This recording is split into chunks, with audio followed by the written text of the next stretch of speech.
Good evening, everyone. Prior to the start of this meeting, the board held a closed risk management session. I now call the regular meeting of the School Board of Palm Beach County to order at 5:01 p.m. on March 24, 2021. Mrs. Bass, please call the roll. District 1, Barbara McQuinn. Here. District 2, Alexandria Ayala. Here. District 3, Karen Braille. Here. District 4, Erica Whitfield. Here. District 5, Frank Barbieri. Here. District 6, Marcia Andrews. Here. District 7, Deborah Robinson. Mrs. Whitfield, would you, pursuant to board policy, would you please indicate why you are not able to join us tonight in person? Yes, thank you so much. I'm very fortunate to be one of the people who received my vaccine, and I got it yesterday, and unfortunately I'm feeling pretty run down from it. So I wanted to follow our rules and not come in while feeling not great. So that's what I'm trying to do. Thank you. Okay, hope you feel better soon. Do I have a motion to allow Mrs. Whitfield to participate electronically? Motion by Mrs. Andrews, seconded by Vice Chairwoman Brill. Any discussion? All in favor? Opposed? Motion carries 7-0. Also joining us on our dais is Superintendent Dr. Donald Fenoy, and joining us here at the tables in front of us are General Counsel Sean Bernard, Inspector General Teresa Michael, Board Clerk Carol Bass, and Palm Beach County Student Council President Santiago Alvarez. Senior staff members will join us periodically as directed by the Superintendent. Viewers and listeners can access the meeting today by either watching on Comcast channels 234 and 235, UVerse channel 99, or by using the YouTube link on our webpage at palmbeachschools.org. We also offer a listening-only option, which the public can access by calling 561-357-5900 or toll-free at 1-866-930-7015. The meeting ID is 1-561-880-1124 #. This meeting is being transcribed by a closed captioner, so please remember to speak at a reasonable pace. Will everyone please stand for the pledge to be led by President Santiago Alvarez. I pledge allegiance to the flag of the United States of America and to the republic for which it stands, one nation, under God, indivisible, with liberty and justice for all.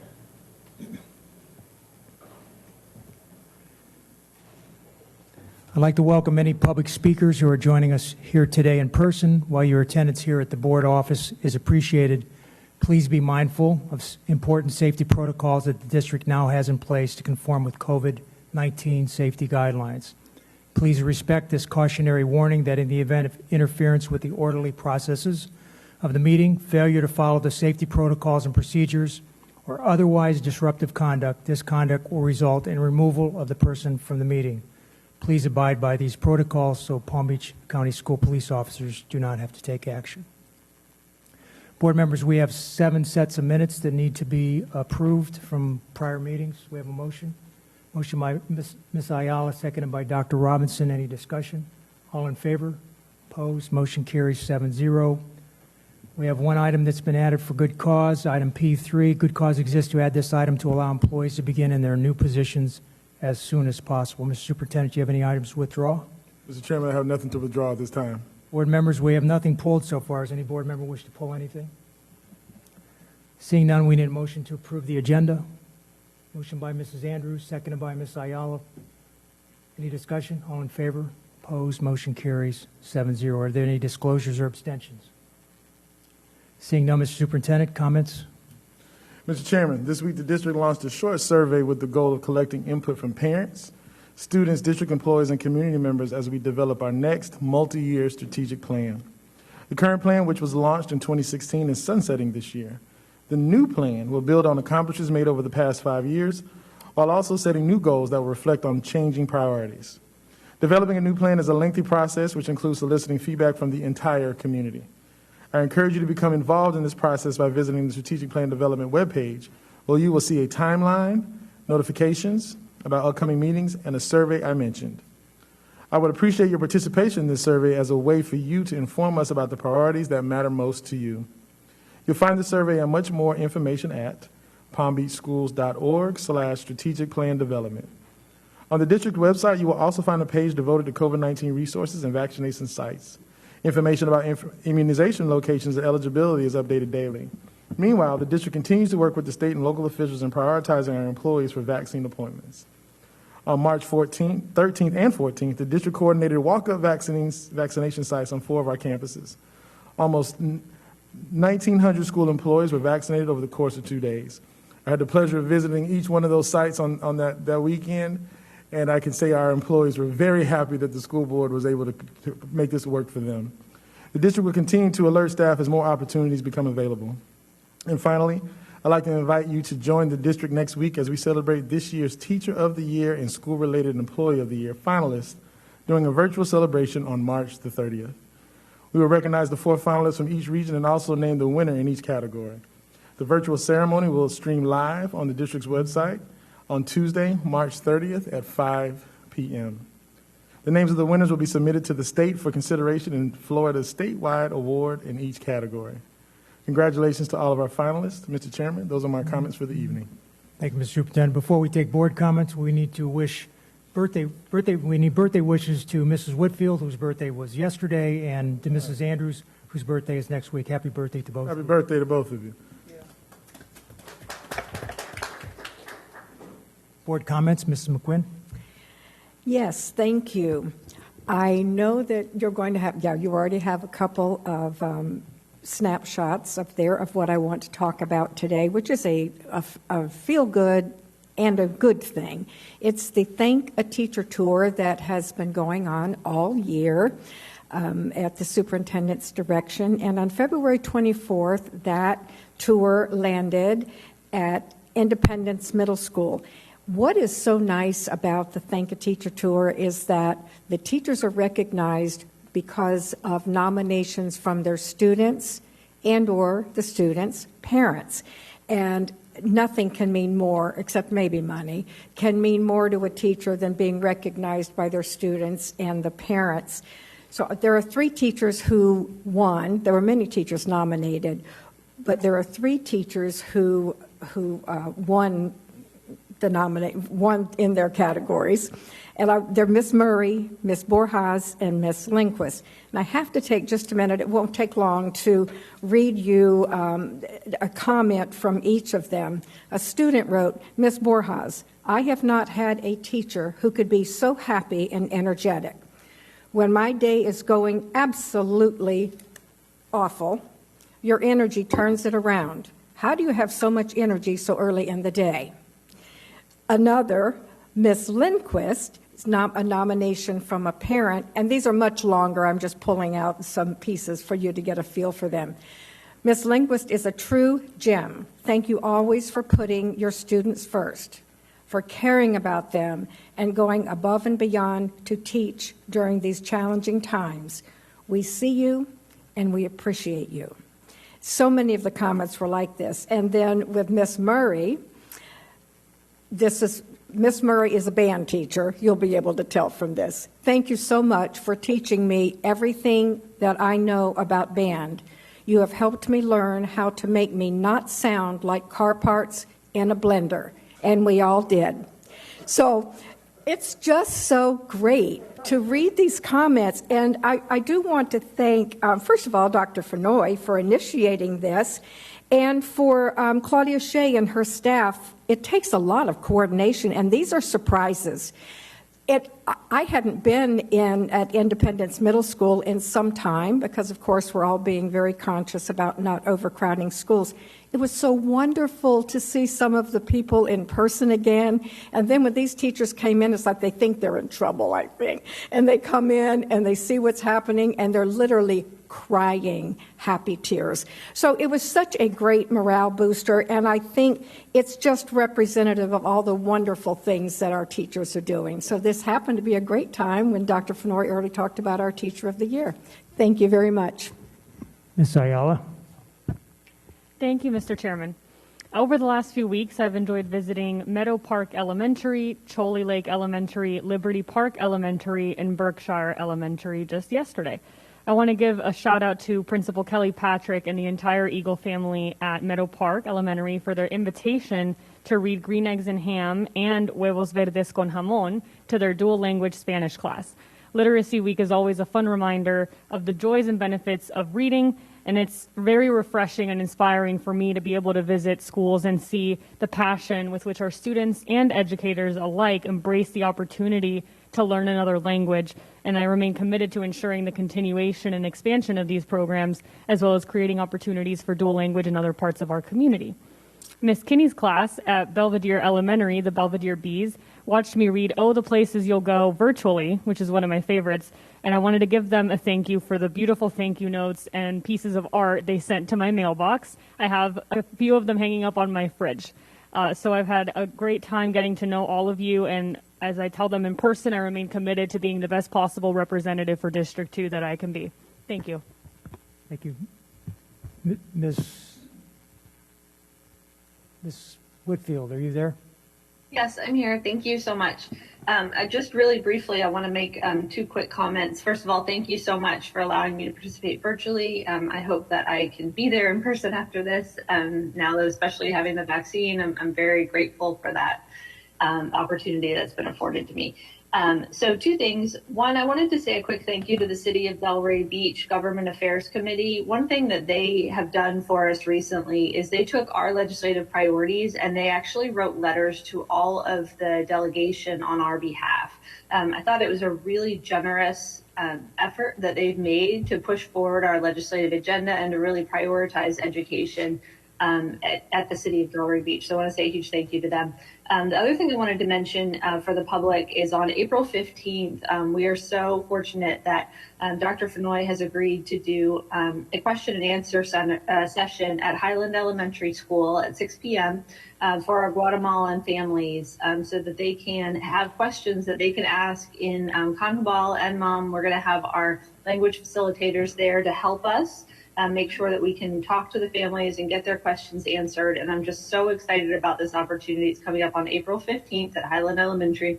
And I hope that all my fellow board members will come as well and hear the questions from a group of people who we don't often hear from. So I'm very, very excited for that. Thank you so much. Thank you, Ms. Whitfield. By the way, Ms. Whitfield, there's a delicious birthday cupcake here, so I'm going to take it home, but I'll fax you a copy if that's okay. Thank you. I really don't like to miss my birthday meeting. This is horrible. So I really want that cupcake one day. All right. Mrs. Andrews? Thank you, and good afternoon to everyone. First of all, I'd like to congratulate and thank the Village of Wellington. Village of Wellington, you continue to support our children in the Village of Wellington. Your financial support to all of the children in the village, in all of the schools, play a big part in improving student achievement and making sure that no child is left behind. You are a role model for other cities and villages across the state of Florida. I'm so proud to be your school board member, and I thank you every year for the donations through the Keely Spinelli grant to every school in the Village of Wellington to make sure our children are successful. Today I had a chance to go out to Belglade, to Crossroads Academy. They are forming a partnership with Chick-fil-A. Chick-fil-A's representatives were very excited to meet the mayor of Belglade and community leaders, as well as the principal at Crossroads Academy and other district leaders. Chick-fil-A has said they will work with Crossroads Academy to raise $20,000 for scholarships for the students of Crossroads Academy through their food truck fundraiser. What an exciting time today. We were so excited. And to bring Chick-fil-A to Belglade is a big deal. And certainly to bring them to the school to help raise funds for scholarships is truly magnificent. I'm so excited for the teachers and employees. You're getting your vaccines. That's big. I see you, Ms. Whitfield. You've got your vaccine today. You're doing the right thing by just taking it easy as you've received it. But for all of our employees who are getting their vaccines, it is a big deal. I'm so excited and happy for you. And I want to continue to encourage everyone, if you have not had your vaccine, find a way to get there and get your vaccine. And lastly today, I had an opportunity to talk to Justin Katz, our CTA president. And I was pretty pleased to hear him say, that we are working together as we work through this pandemic. That's truly very important. At the beginning of this process with the union, we had a lot of bumpy roads, and we began to smooth the road out. And as I spoke to Mr. Katz today, he says we're meeting. We're talking about the issues to make sure teachers are ready as we move forward, as we move out of this pandemic stage. He did indicate that we were having one problem. He's asked for information from the district to help with some of his ADA issues as it relates to his employees. And I don't know what the problem is, that we can't do what we need to do to communicate and work together. But I'm asking the superintendent, as I spoke to Mr. Katz today, I told him that I would say this tonight. Whatever it takes for us to have a great relationship with our union representatives who represent our teachers, we need to do the best that we can. Thank you. Dr. Robinson? Thank you. So I am practicing my happy talk. So I have three things. The first two are happy talk. So I will be making my first school visit in a year on Friday. So, you know, I told people a year ago, I'm not coming, don't expect to see me. And so now I'm fully vaccinated. I'll be there wearing my mask and staying 6 feet away from you, okay? Because I think I might, I don't know, you know, knowledge is a dangerous thing and it will frighten you at times. And so there's some things that I read all the time that tell me to keep my mask on and stay 6 feet away from you. But and so that visit will be at South Intensive because I want to really affirm the importance of us getting alternative ed straight, right? So number two, you will recall the iReady data that I presented to this board a month or so ago. I don't remember when it was. I've shown it to anybody who would be still long enough to listen. I presented it to Early Learning Coalition last Thursday, and thank you, Ms. Whitfield, for your affirmations. And I received a phone call an hour later that they are putting money on the table to solve the problem. So, the number I was given was $100,000 for Riviera Beach, and so the check has not yet cleared the bank. I don't want to jinx it, but I just want to say that I really appreciate the fact that Early Learning Coalition really wants to work together to solve the problem. So now the third thing, because I know I'm going to run out of time, as always, is I'm back to my Black History facts. So I will be showing data as part of board discussion items, and I'll be back to my Black History facts. So there's a lot of attention being verbalized about social-emotional learning, now more than ever. I think we all recognize the negative social-emotional impacts to children and adults during the COVID-19 pandemic. This was superimposed on the cumulative trauma for many. So my Black History fact today is on the father of social-emotional learning. Dr. James Comer graduated from Indiana University, where he served as the chapter president for Alpha Phi Alpha fraternity, He went on to earn his MD from where? Howard University College of Medicine, and then went on to University of Michigan. He was the first full professor at Yale School of Medicine. In 1968, he was asked to lead the New Haven Intervention Project, and that was to work with 2 poor black schools in New Haven who were concerned about their low achievement, poor attendance, discipline problems, and high staff turnover. He emphasized the focus on the whole child, addressing the child's unmet needs, and he proposed that would improve academic achievement. As we walk into our strategic plan, I'm asking us to remember the work of Dr. James Comer. So he focused on pro-social development and learning through building supportive bonds between children, parents, and schools. He taught the teachers that behavior problems resulted primarily from unmet needs, not that they were bad children. He created a governance and management team within each school, a robust parents program, and guess what? A mental health team charged with addressing the students' unmet needs. I don't think they were Baker acting children. So the project spanned from 1968 to 1980. The 2 schools had initially been in the lowest of 33 elementary schools academically in the district, and they rose within 5 years to be in number 3 and number 4. And guess what? He replicated this work with success in more than 50 schools. He since, after building that foundation, passed the baton to Doctors Weisberg and Shriver.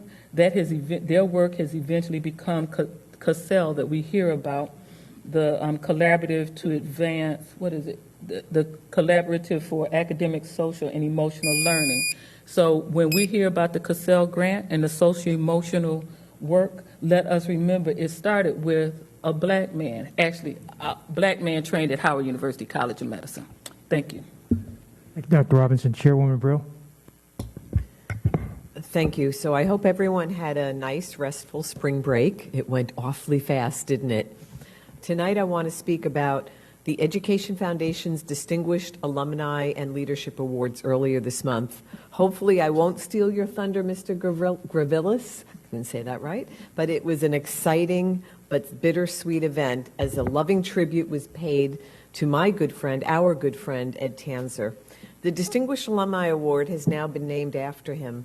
Congratulations again to Alexander Dreyfus, recipient of the Outstanding Leadership Award, and to the Ed Tanzer Distinguished Alumni Award recipients Brian Ray and Zach Gotzigan. Tears streamed down my face when Zach received his award. This actor and star of the Peanut Butter Falcon was the first fully included student with Down syndrome in our school district. Zach broke barriers in our district that allowed my son to follow right behind him. Although he graduated from Dreyfus School of the Arts, he was not provided opportunities to act there. As we embark on our efforts to infuse equity into our strategic plan and upcoming work, we all need to remember that all means all, and we must ensure that we serve all students and not create barriers for them. So I'll have more for you next month, and in the meantime, I want to wish everyone a happy Easter and Chag Pesach Sameach. Thank you. Thank you, Ms. Brill. My report's attached to the agenda, but I also want to take an opportunity to thank Commissioner Weinroth, County Commissioner Weinroth, for his assistance. I had a rather dangerous, in my opinion, school zone markings in a school in my district, and I called the commissioner's office, and within a day or two, he had arranged for the county engineering department to take care of it by moving yellow flashing lights and such. It's been scheduled for the work to be done sometime in the near future. So I want to thank Commissioner Weinroth for his assistance with that situation. Also, as we normally do at these meetings, we recognize those employees of ours who have passed away. And so at this time, I'd like to recognize 4 employees. Angela Brown, she was the school treasurer, Palm Beach Public. She was born in 1962 and passed away in 2021. Tony Coy, an elementary school teacher at Eldridge Gale Elementary. She was born in 1956. She passed away in 2021. Lori Milhorn, assistant occupational therapist, ESE special programs, born in 1959, passed away in 2021. And Donna Omanoff, a teacher a day-to-day substitute teacher in the district substitute pool. She was born in 1955 and passed away August 13, 2020. If we could have a moment of silence to remember these employees and their families.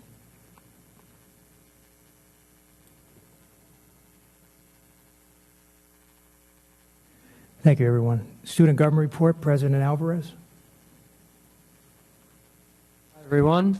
It's good to be back in person. I wasn't able to attend in person last time. I hope everybody had a relaxing spring break. This break truly has allowed for students, as I'm sure adults, to have a mental break and relax before, at least for students, a fairly stressful next few months with exams coming up. Throughout the end of the year, student governments across the county will continue to plan school and community-based projects. The majority of student governments are still doing posters and quotes around schools to keep morale up, fun lunches, and spirit weeks centered around spring to keep students involved and motivated as exam season is just around the corner. Many student governments hosted many successful dance marathons for the Children's Miracle Network at Shands Children's Hospital. At Boca High, we were able to raise $16,004.77, and there are some schools who are still hosting. Palm Beach Central has their dance marathon this coming Friday, which and the amount that Boca High raised, in our opinion, is still a great amount for a virtual event. granted that these events were virtual. These events remind us of why we do the work we do and how any small act of kindness can change a person's life. Student governments are also beginning election seasons and will continue to do so throughout May. Additionally, student leaders have continued to keep all our students informed on school-run social media accounts. They have been providing up-to-date information about school events, sports, college and career information, and AP testing information. The senior class executive boards are now focusing a lot of their time on senior events that follow new CDC guidelines for COVID. I have finally finalized my ideas for the student committee to the school board. As you already know, the student committee, as I have proposed, will be a student-run and selected committee. The president of each school will be the representative for their school and the student representative to the school board as the chair. I will be meeting with the superintendent on April 9th at Boca High to discuss and put this committee together. Hopefully, I look forward to working with the superintendent in the creation of this committee and bringing our final proposal to the school board for your approval. Finally, it seems like just yesterday that I took my seat and was introduced to the board as your new student representative and county president, and I have enjoyed this position like no other. The work I have been able to do and witness at such a young age is incredible. However, as I am sure the board is aware, in around 2 months my term will come to an end. My reason for including this in my report for this meeting is because I want the board to know that I am always willing to be involved in any of the work we are doing until my very last day in my position. As always, I would like to thank everyone on this board for your efforts to better our education opportunities and for making our students your very first priority. Thank you. Thank you, Mr. President. We'll go to the committee reports. Academic Advisory Committee. I understand it's recorded. Good evening, Chairman Barbieri, school board members, Dr. Fenoy, and staff. My name is Laura Feldman. I'm honored to speak with you tonight as the chair of the Academic Advisory Committee. The Academic Advisory Committee was unable to hold a meeting in March since we did not have a quorum present in person. Without the quorum, we were unable to listen to any presentation and unable to hold any discussions. Thank you for your time. The Construction Oversight Review Committee report is attached. District Diversity and Equity Committee.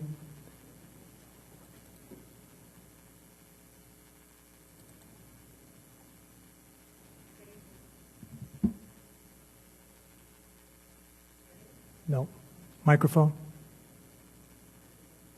Nope.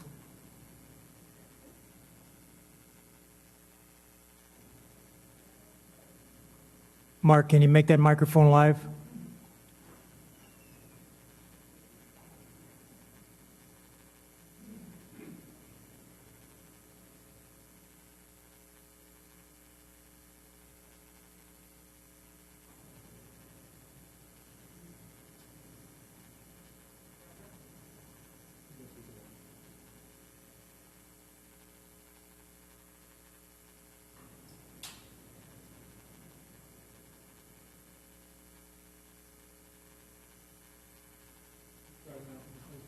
Try it now. Perfect. Good evening, Chairman Barbieri, board members, Dr. Fenoy, staff, and everyone in your respective places. Charmaine Postal, Palm Beach County, District Diversity and Equity Chair. Due to the pandemic, meeting a quorum for District Diversity and Equity Committee have been a challenge. Board members, legal staff, and everyone who have attempted to find a solution that was suddenly dismissed based on the Attorney General's interpretation of the law surrounding advisory committee meeting. I guess there's an exception when watching individuals testify in a separate building in Tallahassee. But that's neither here or there. Tomorrow, March 25th at 9 a.m., whether we meet a quorum, I'm not sure, but we are going to attempt to come to this building at 9 a.m. to move forward. After many months of cancellations due to quorum. More than ever, the District Diversity and Equity Committee is important, and while we understand members of the District Diversity and Equity are tied to their professional restriction of attending meetings, we hope that we can meet a quorum tomorrow. And by the way, Dr. Robinson and Board Member Whitfield, I got my shot as well, my COVID-19 shot. Thank you. Thank you. General Counsel. Thank you, Mr. Microphone's off.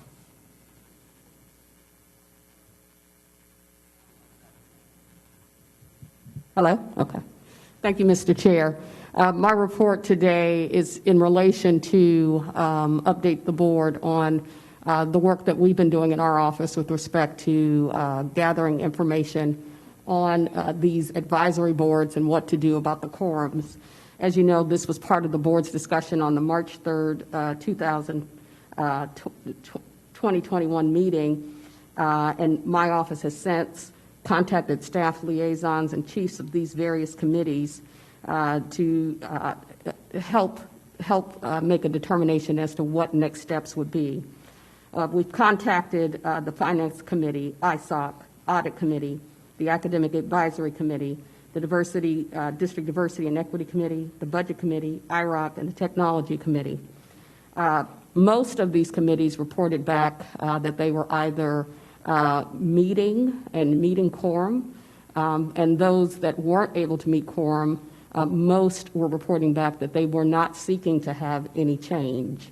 However, there are two committees, and you've heard essentially from the two that we want to focus on for the moment. First, the District Diversity and Equity Committee. In our conversations with the staff liaisons, their preference is to wait until after this upcoming meeting to see if the quorum is reached, as you heard tonight. The committee already has alternates, and so I wanted the board to be aware of that particular fact, because one of the fixes that we had mentioned to the board, and we've done it for Cork as an example, is to have primary and alternate members. And so what makes this a little difficult if we were to try to do the same for the Diversity Committee is that they already have alternates, and they're experiencing difficulty in getting, so far, a quorum with respect to those alternates. However, there are certain things that the board could consider, such as eliminating some of the outside groups or change some of the groups to be alternates, only if a specific other group does not appear. So there are some things that the board can consider, but we will need to get feedback from the board as to what changes specifically they would want. But it still would have to stay within the parameters of having alternates and primaries. So those are the difficulties that particular committee is experiencing. Those are the recommendations that we would put out there to the board, but we would need specific direction from the board as to what is the pleasure of the board with respect to that committee. The other committee, which we heard the recording from, is the Academic Committee, and they would like to have alternate members similar to Cork. There is a way to do that, and so we would just need direction from the board if that is something that they would like our office to begin working on to try to do that for the Academic Advisory Committee, understanding that in order to achieve it, you would then, as board members, have to appoint additional individuals. That means locate them to serve in the capacity of alternates. So those are some things that we have looked at, and we would certainly want to hear back from you all as to what your pleasure is, and then we can go from there in working to put something together. Board members, do you have any comments on that this time? Ms. Bernard, rather than, I know we can't vote on this because it's not on the agenda, but I mean, the board has made it clear that wherever we can fix these issues, we wanted you to. So can you bring us back, unless the board has any objection, bring us back a policy for at least the academic advisory, something that'll work similar to Cork, so that we can at least get started on that one. And then I guess we need a board discussion item on district diversity, so because you're going to have a lot more information. Yeah, with that one, we would definitely, because you're talking about outside organizations, and if it is the pleasure of the board to change those around, eliminate some, that would certainly require a discussion item so that we would know specifically what the board would want to do in that instance. But we could absolutely put something together for the Academic Advisory Committee. So if you'd get that something to the board to take a look at, and then I'll put on for board discussion next week, the next meeting, the Diversity Committee. So if you would just be prepared at that meeting to give the board some guidance on what we can do and how we could fix that issue. And I understand it's much more complicated than the other ones, but we'll need some guidance from you on how we fix that. Sure, absolutely. Any other comments for the General Counsel? Dr. Robinson? Thank you. So with regards to District Diversity and Equity Committee, so it's a bit of a catch-22. So if they don't have a quorum tomorrow, they could not even discuss how they might, the recommendations they might make to us on how it could be addressed, right? Correct. And so, okay, so somehow we have to figure out how to, I want the input from the District Diversity and Equity Committee in terms of how the quorum issue might be addressed. But the other thing that strikes me is, so I'm really hesitant about starting to strike organizations off the list. And that's what I'm hearing, right? And so, because, I mean, I know some committees had issues with quorum before the pandemic, but right now I'm really not interested in essentially silencing people because they're concerned about dying or taking the virus home and killing someone, essentially. So I don't have the answer. I just want to share that concern and share that I somehow want to hear from the District Diversity and Equity Committee members. Like, I don't know if you could do a survey of the members that they don't see, the other ones don't see, so it won't be a sunshine issue or something. But I would like to get input from them, most especially the chair. But I'm just concerned about this theme of essentially silencing people. Thank you. Ms. Bernard, can you talk directly with the chair of that committee and get some ideas on what the chair thinks? And then, as Dr. Robinson suggested, can you send some kind of survey to those members individually so that they can give you some input on what that policy should contain? Yeah, I mean, the survey is probably a way to do it. I'd be, if I talked to just the chair, that would just only give me the insight of the chair, and the difficulty comes in, as Dr. Robinson indicated, with members talking to each other, so we couldn't have that. But I'll certainly go back with my team, see if there's some way to put a survey together that would only come to our office, and then see if we can work it from there, from that angle. Okay. Any of the board members? Go ahead, Dr. Robinson. Ask is going to drive me nuts. So the other thing is, I don't know if there's any organizations, so I'm trying to balance my concern about silencing people. So if there's any organizations that have a long history of not participating, then I think, I can open my mind to saying maybe they should be removed, but I would want to hear from them first, like, what's going on? Why aren't you interested in participating? Maybe they want to participate and it turned out to not be what they expected or something, right? But I don't want us to do it without input from them because I really clearly remember the trauma that led to us developing this committee, and so I don't want to exclude people's voices, but if they say, no, we don't want to participate, I have a different response, so. And the last consideration, at least from what I heard from the chair of the committee, is that she personally has been vaccinated. I know with a lot of these committees, there's been this anticipation of vaccinations. Vaccinations, as we know, are here. People are getting vaccinated. And so I imagine that is why they have asked us to wait, see how the meeting is tomorrow. And then I would just remind the board, too, that the emergency policy is a temporary fix, and so it would only extend out the time to allow for more vaccinations. So that's another consideration. Mrs. Whitfield? Thank you. I was just curious about when we would need to start looking for people to sit on this academic advisory. After the next meeting, do we need to wait until the policy's put in place, or should we be kind of putting out feelers? I know it's sometimes really difficult to find people, so I was just curious if you could talk to that at all. Yeah, for the same point that I just made a few moments ago, I would suggest start looking for alternates, because again, you only have so many meetings within this 3-month period of time. And so the idea is to try to get as many meetings as you can during the time that the policy is in effect.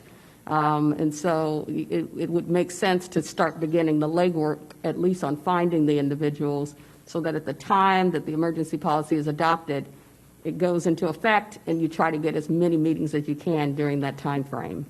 So if I remember correctly, each board member appoints one to that, currently appoints one, so there's 7 members on that committee? Yes. So each one of us should find an alternate, talk to somebody that would be willing to be an alternate for that Correct. 90-day period. Correct, but then you also have the superintendent who appoints someone, so the superintendent should find an alternate. You have the County Council of PTAs gets one, the Coalition of Black Student Achievement gets one, Ayiti on Asyong Inc. gets one, the district's ESE Advisory Committee gets one, Palm Beach County League of Cities, Post-Secondary Educational Institution, School Counseling Representative, the Hispanic Education Coalition of Palm Beach County, and the Tri-Cities Education Committee. So the idea would be that each one of these would have an alternate to make this work. Ms. Bernard, can your office let us know if our member is in need of an alternate or not? I understand some may be willing to come in. So I Yes. just wanted to be sure. Yes, absolutely. Ms. Brill? Thank you. So maybe I'm just out there somewhere, but I'm feeling like by the time we put this together, we might not need it because everybody's getting vaccinated. So, I'm concerned about getting the input, particularly from the Diversity Committee, for the work that we're doing. I think maybe we can find another way to do that. But I'm just not sure that by the time we come back with the policy and vote on it and, all of that, this may all be moot. So, and I do know that in dealing with Cork, it was very difficult with my appointees to get one of them to say they would be the main one and the other one the alternate, and they weren't really sure about it. So I'm really not sure that this is the direction to go. Dr. Robinson? So 2 things. First, so would our advisory committee members be considered school district employees for the purpose of getting a vaccine? So let's walk down that road. How about that? And let's see if we can provide them with the opportunity by virtue of their service to get a vaccine should they choose.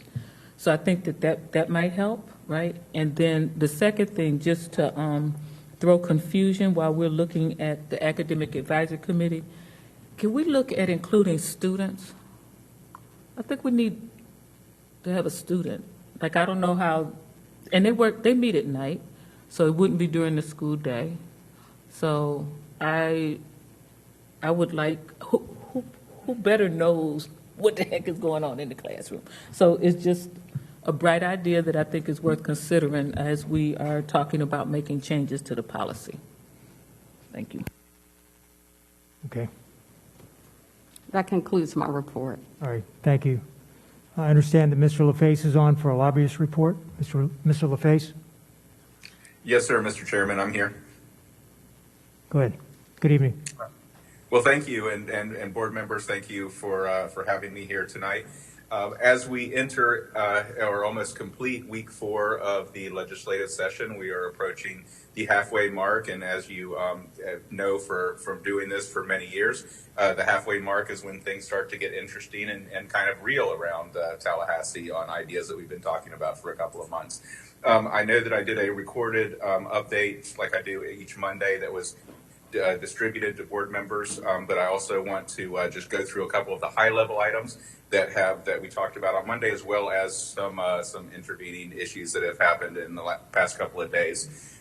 First of all, as it relates to accountability, last week the State Board of Education met in Tallahassee. And the discussion there was a lot of discussion, in fact, about whether or not the state would seek an accountability waiver from the feds, which would basically allow for, us to not administer or for high stakes standpoint, administer the state's standards, Florida Standards Assessment, as well as the other required assessments. It is clear that even though we're receiving 2 weeks of public comment, we will be asking for the waiver from the federal government. It's also clear that we are going to have some legislation or an executive order on our normal accountability assessments. And it is clear that they are going to want students to take the assessments, or at least students that can. What is unclear is what will happen with those assessment results, whether grades will be assigned, and whether there will be any sort of a hold harmless, or whether it will be just for progress monitoring.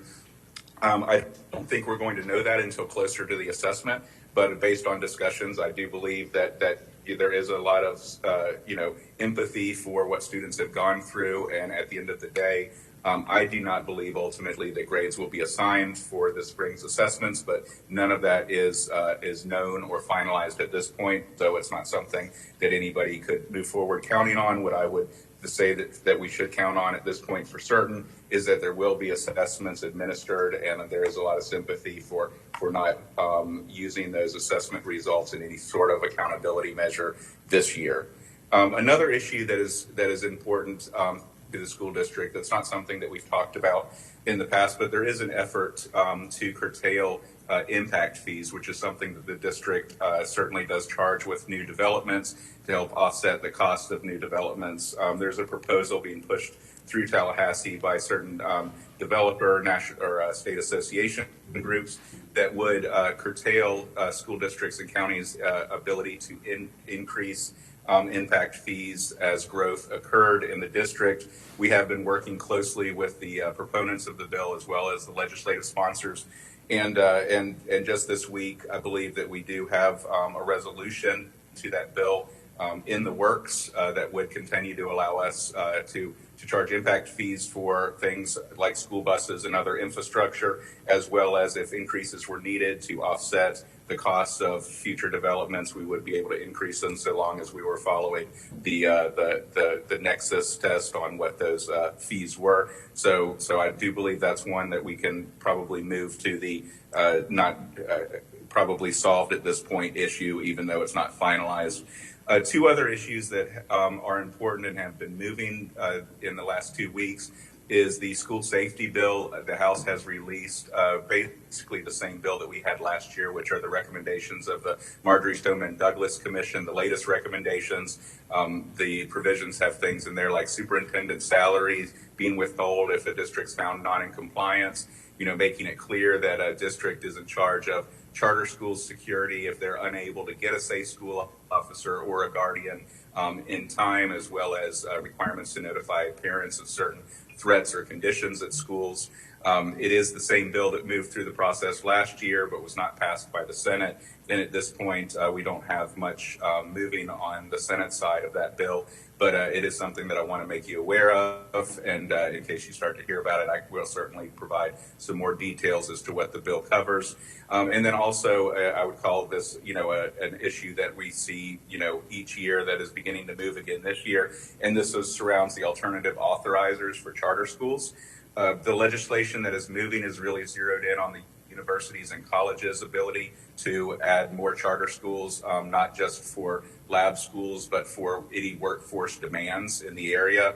And under the legislation, a university could have a charter school that pulled in students from multiple districts, covered their entire service area, and certainly colleges could do it in their single county area. And we'll see, how that bill fares in the next 2 weeks, but it is starting to move on both the House and the Senate side, so it's something that I wanted to raise to your attention. Another issue that we saw a lot of action on, and I know that you've heard quite a bit from the community on, and I'm happy to report that it's headed in the right direction, is the Senate proposal to revamp the Bright Future Scholarship Program. When this was originally proposed, it basically was limiting Bright Futures Awards in the future to just a certain number of degrees that were directly tied to jobs. So it would limit a student's ability, if they wanted to choose a degree that wasn't on the list, to receive a Bright Future Scholarship.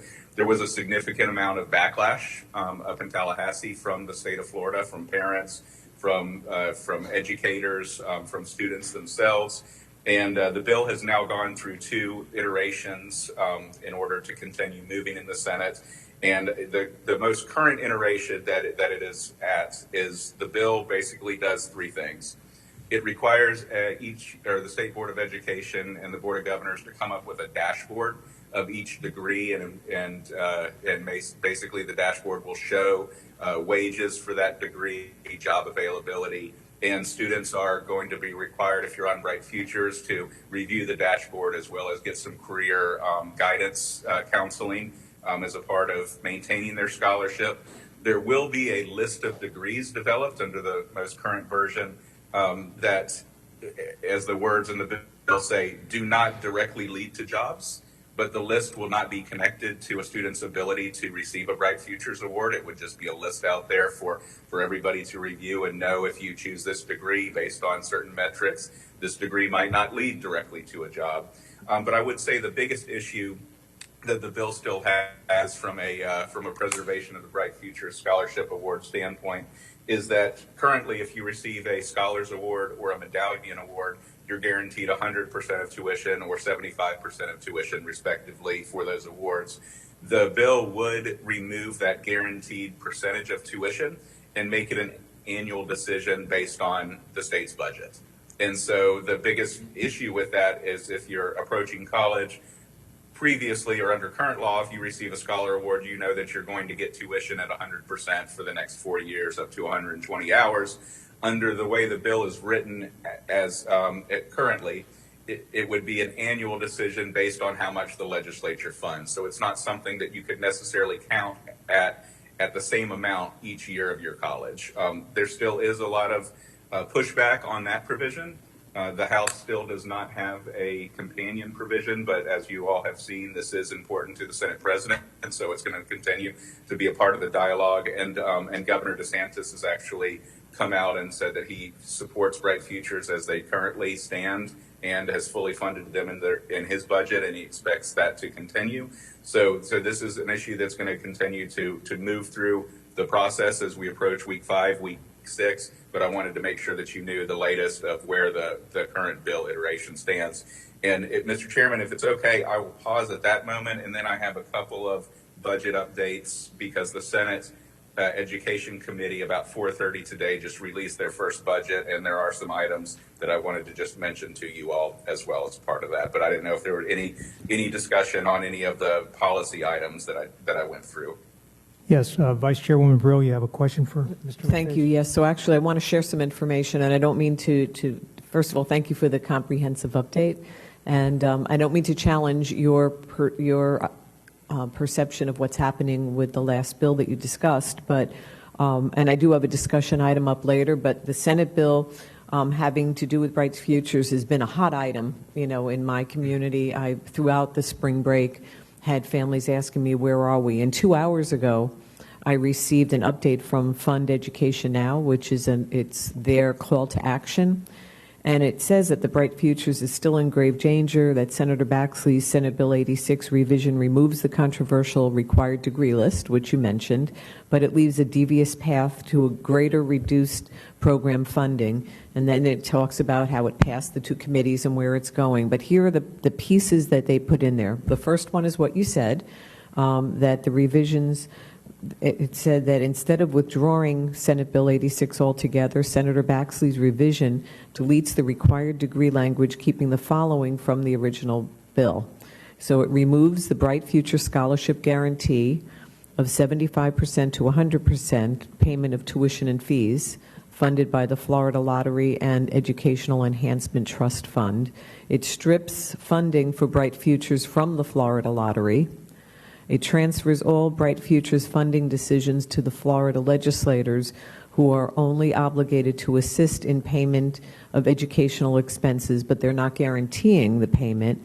It returns Bright Futures funding to the pre-2018 conditions, disproportionately harms disadvantaged Bright Futures students, and I'm not going to read all their language, and that it clearly, Senate Bill 86 seeks to redistribute and destabilize Bright Futures and Benequisto funding.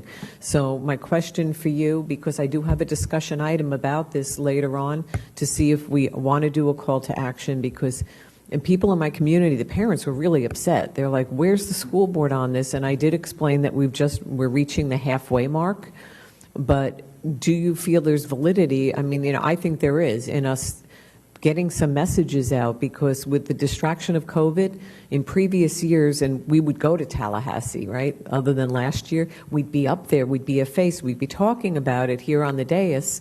And the impression I'm getting from the public is they think we're invisible because we're not doing anything. So, you know, what's your thoughts on us doing something and reaching out? Yes, so I appreciate that, Ms. Brill.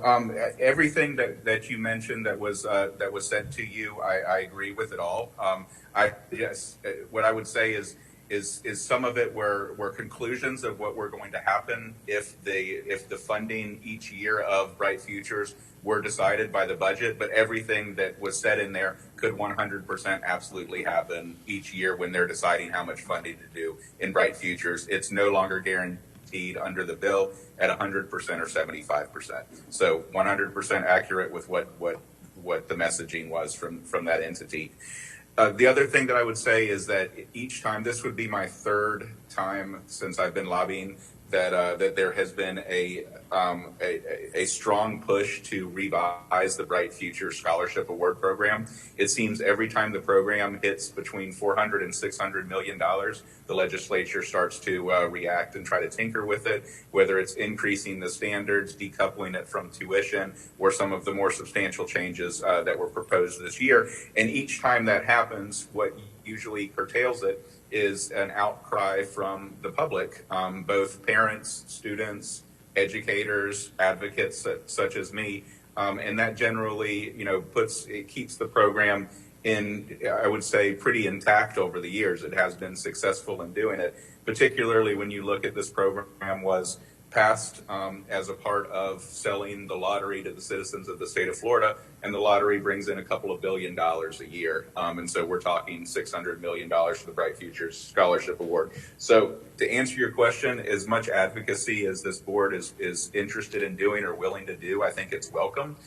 And I think that the reason that we're on the third iteration of this bill already in the Senate without even the House having a version of it, and the governor weighing in already that he supports the current Bright Future Scholarship program, is because of advocacy such as what you're describing from the public about how well liked and supported this program is in its current posture without any revisions. Any other questions from Mr. LaFace before he goes on? Go ahead, Mr. LaFace.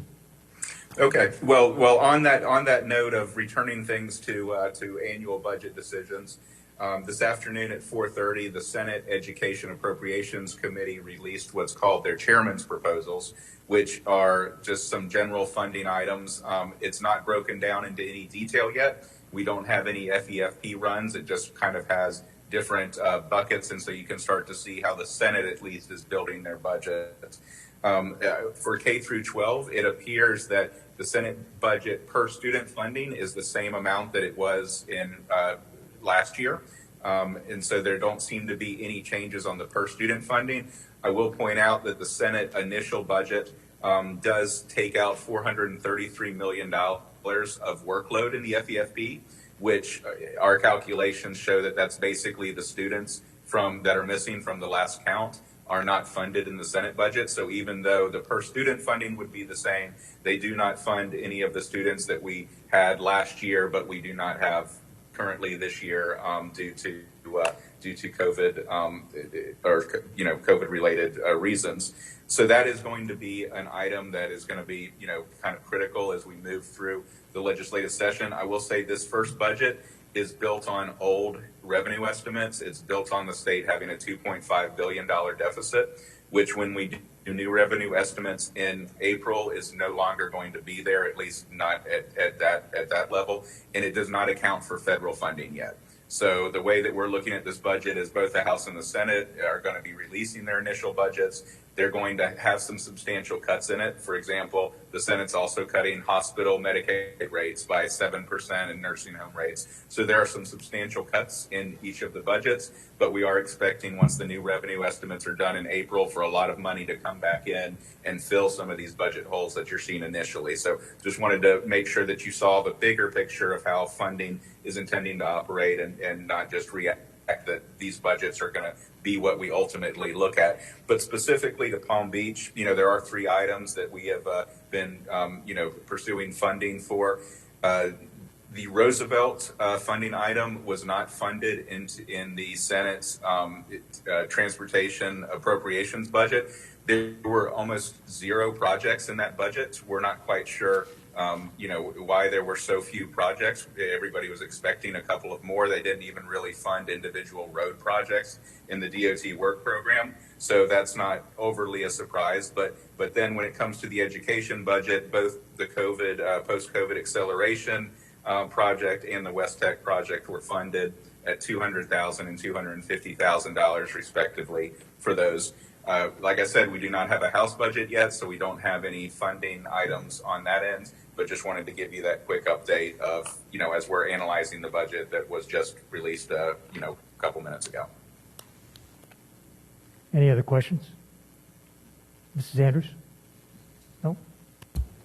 All right, I understand that Mrs. Solnet's also on the line. If anybody has any questions for her, I know she deals with a lot of the local issues here, talking to our local reps, and she also represents us for as a federal lobbyist. Does anybody have any questions? Or Mrs. Solnet, is there anything you'd like to say?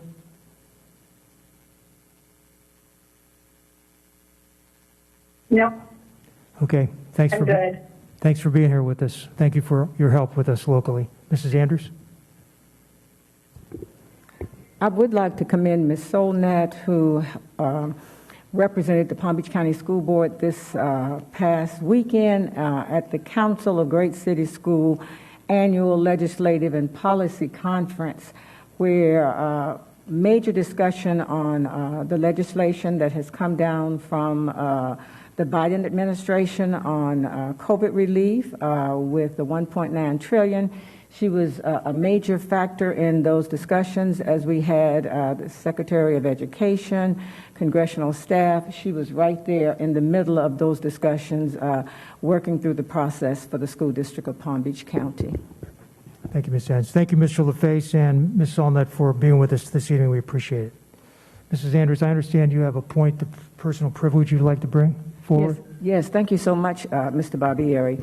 First of all, I'd like to say to my fellow board members, as well as the district and the community, over the past few days, we had some historic activity with the Council of Great City Schools, and we have been a member for 18 years, so it's important for me to spend a few minutes to share with you what has happened at the Council over the last few days.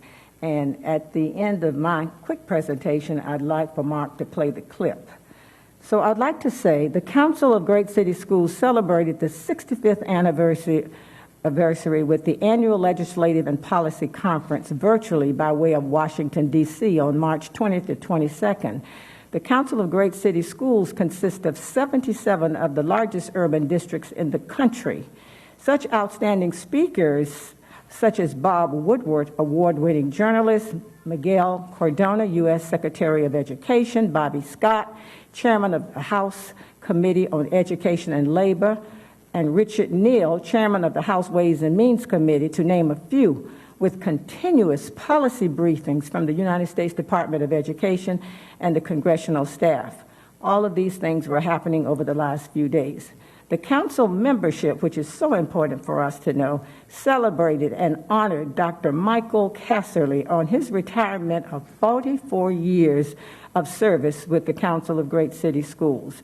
A $10,000 scholarship named after Michael Casserly will be presented in his name each year to a college student seeking higher education with an emphasis on education, equity, and excellence in urban schools.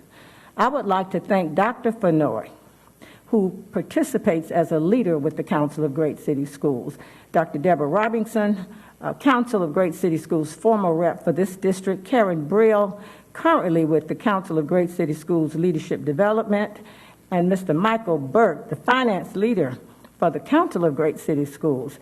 These are individuals representing our district and participating with the Council of Great City Schools. 18 years of service the School District of Palm Beach County has had with the Council of Great City Schools. I humbly serve as the district representative and a member of the executive board. Dr. Fenoy will be sending an official congratulations letter on Michael Casserly's retirement on behalf of the superintendent and the board. The new executive director is Dr. Raymond Hart. And at this time, Mark, please run the clips. Fearless, tireless, and courageous leadership. These words describe Dr. Michael Casserly, the executive director of the Council of the Great City Schools, the nation's primary coalition of large urban public school systems. Dr. Casserly has devoted 44 years to the organization and poured nearly every day of his career into improving the lives and educational outcomes of urban school children. In 1992, Dr. Casserly was appointed interim director of the council, and 1 year later, he was named executive director, a position he has held ever since. He is now believed to be the longest-serving chief among the major national education membership organizations. As head of the council, Dr. Casserly convened the first education summit of big city mayors and urban school superintendents and launched national task forces on achievement gaps, leadership and governance, finance, professional development, bilingual education, and males and females of color. Under his leadership, the council has unified big city school districts nationwide around a vision for improvement and reform that has helped produce significant academic gains for urban school children over the years. During Dr. Casserly's tenure, the council has written groundbreaking studies on why some urban public school systems improve faster than others, in order to inform the improvement efforts of all urban schools. And the council has produced important studies on African American males, Hispanic students, English language learners, turnaround school. But what stands out the most is his fierce advocacy for our nation's urban school children, as well as his impact, which have been far-reaching both at the national level and in the countless urban schools across the United States. I can't think of anything more vital to do. I am absolutely passionate about this work.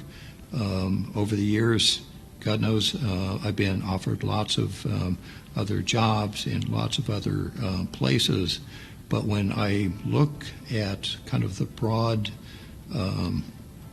challenges that the nation faces, to me, it looks like improving our education system, particularly our public education system, in the places that need the improvement the most, provides a unique opportunity to help contribute to the overall health and well-being of the country, and also contribute to the opportunities and futures of absolutely millions of kids who have been denied opportunity historically in this country.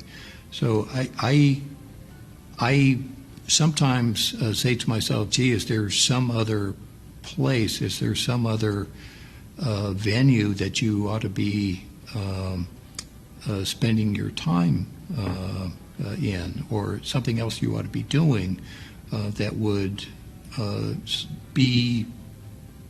provide greater import. And I can't think of a single thing I would rather do or devote my energies to or devote my entire career to than trying to improve urban public education. So when I wake up every morning, I'm waking up basically saying to myself, oh my goodness, what are they going to throw at me today? It's just the contrary. It's what am I going to do today that's going to help improve the outcomes for all of our urban kids? I wake up every day with that. This is Marcia Andrews from the School District of Palm Beach County. Happy retirement. Thank you for all the work you've done for the students of Palm Beach County. We appreciate you. Enjoy your retirement. Happy retirement, Michael. Thank you. Thank you, Mrs. Andrews. Dr. Robbins. Thank you. So I just want to add my comments. So years ago, I remember I'm going to call it a national organization that represents school boards. Okay, and I went to their national conference, and I cried all the way back on the plane because they talked about school districts, and they didn't talk about children. And I remember having a conversation with Attorney Gerald Williams, who knew about the Council of Great City Schools because of his work in Miami. And so I attended council and brought that back to this board and asked that we join, right? And I'm so glad that we are working with the Council of Great City Schools. When I had the opportunity to go to Washington as our representative when we were signing the agreement to become part of the My Brother's Keeper initiative, and I was on the bus sitting next to Mr. Casserly as we went to the White House, and I was having this conversation with him about what needed to change, and it's like, now as much as I want to go in the White House, I didn't want to end that conversation with him, right? And it was just, it was actually wonderful to have a conversation with someone with his depth of knowledge and experience and his heart coming through, his heart for children, not school districts, not worried about making school districts look good, right? But about having the school districts look good as a result of doing what we need to do for children. And so Dr. Hart has some huge shoes to fill, right? And a year ago, whenever it was that I heard Casserly was retiring, that almost brought me to tears too. But I think Dr. Hart is a fantastic leader. I look forward to continuing to work with the Council of Great City Schools. I'm thankful public education has the council to lean on. So thank you for bringing that forward. Thank you, Mr. Superintendent. Yes, I just wanted to add my comment. So, in my 21-year career, I have only worked in the Council of Great City Schools districts. And Dr. Casserly has been a great friend of mine. The members of the council have been great in mentoring me, especially because I became a principal so young at 28 in a high school in Charlotte, North Carolina. And the first time they flew me to Congress to testify and introduce me as one of the best principals in the United States, my school won the National School Change Award. I remember in that moment, someone said to me, it was a senator, said, "It seems like every decision that you make is in the best interest of children." I said, "That's the only decisions that I make." And I said, and so I have to echo the statements from both the board members that spoke today, is that the council is a great membership for us to be in because every time and I meet with them every single week, and all we talk about is what's best for kids. And so I appreciate this board allowing us to continue to be a member, and then I appreciate the fact that so many members of Team Palm Beach are leaned on by the Council of Great City Schools to help the rest of this nation get to where we are today, especially during this time of COVID. Thank you. Thank you. We'll move to elected officials and delegates. Mr. Gavrilos, the president of our Education Foundation, would you join us at the podium, please?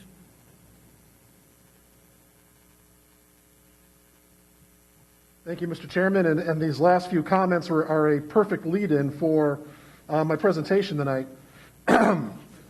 We think we have the best job in Palm Beach County not because we, the Education Foundation, get to do things for the students and the teachers, but because every now and then we get to see the students who are doing things for the students and the teachers. Our signature Red Apple Supply Program has been supported in these last few weeks by the incredible National Honor Society down at Atlantic High School. And this gentleman to my left, I was so impressed by Mr. Chairman, I said I got to give him 60 to 90 seconds of my presentation. Ladies and gentlemen, this is Darryl Creary, the president of the National Honor Society from Atlantic High School. Sir? Good evening, everyone. It's such a pleasure to be here. So I have the sincere, excellent Miss Ayala. It's lovely to have her support us in our DRIVE initiative that's officially named the Interscholastic Educational Equity Project, where we aim to have a net zero statistic for students that are underprivileged and facing financial insecurity from having a lack of supplies, which negatively impacts their education. And in recognizing throughout the process and contacting 19 schools, getting a response from 3 and engagement from 1, which is Suncoast, that the proposal for drive and initiative is a problem. So we would love to get the district's further support on this, to communicate more with the schools, to help collectively work with each other to get these statistics brought down, because we can't exist as individual bodies. We all need to collaborate collectively to get something move forward to this problem and work towards a solution. Thank you. Thank you. Thank you for joining us. You know, when I first met him at the supply drive that Atlantic High School did, I said, well, someday that kid may want to grow up to be like me. And then I watched him work with the press, and I saw his poise, and I said, I actually hope someday I can be like him. There's two ways to amplify the growth of Red Apple Supply. We can go by breadth or depth. Breadth is adding more schools, which we do every year. We're up now at 63 schools, as I've reported in the past.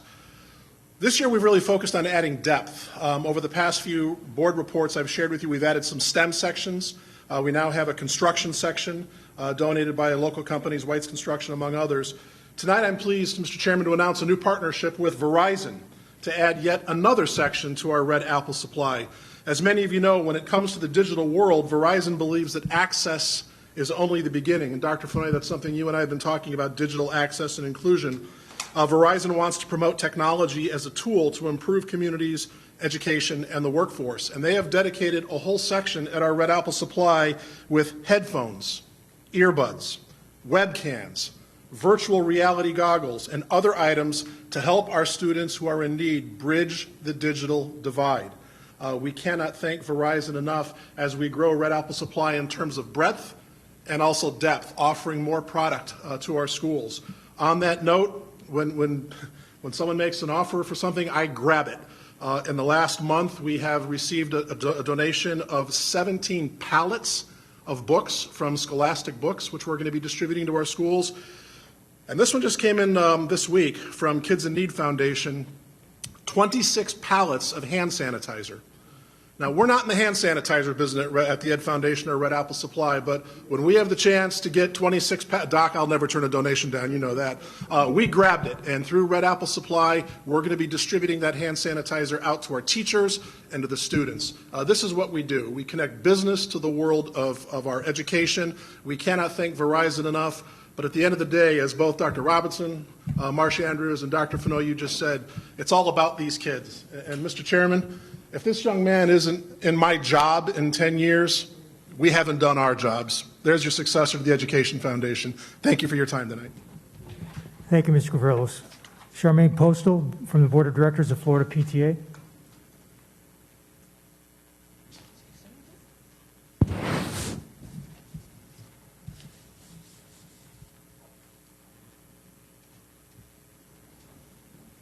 Good evening again.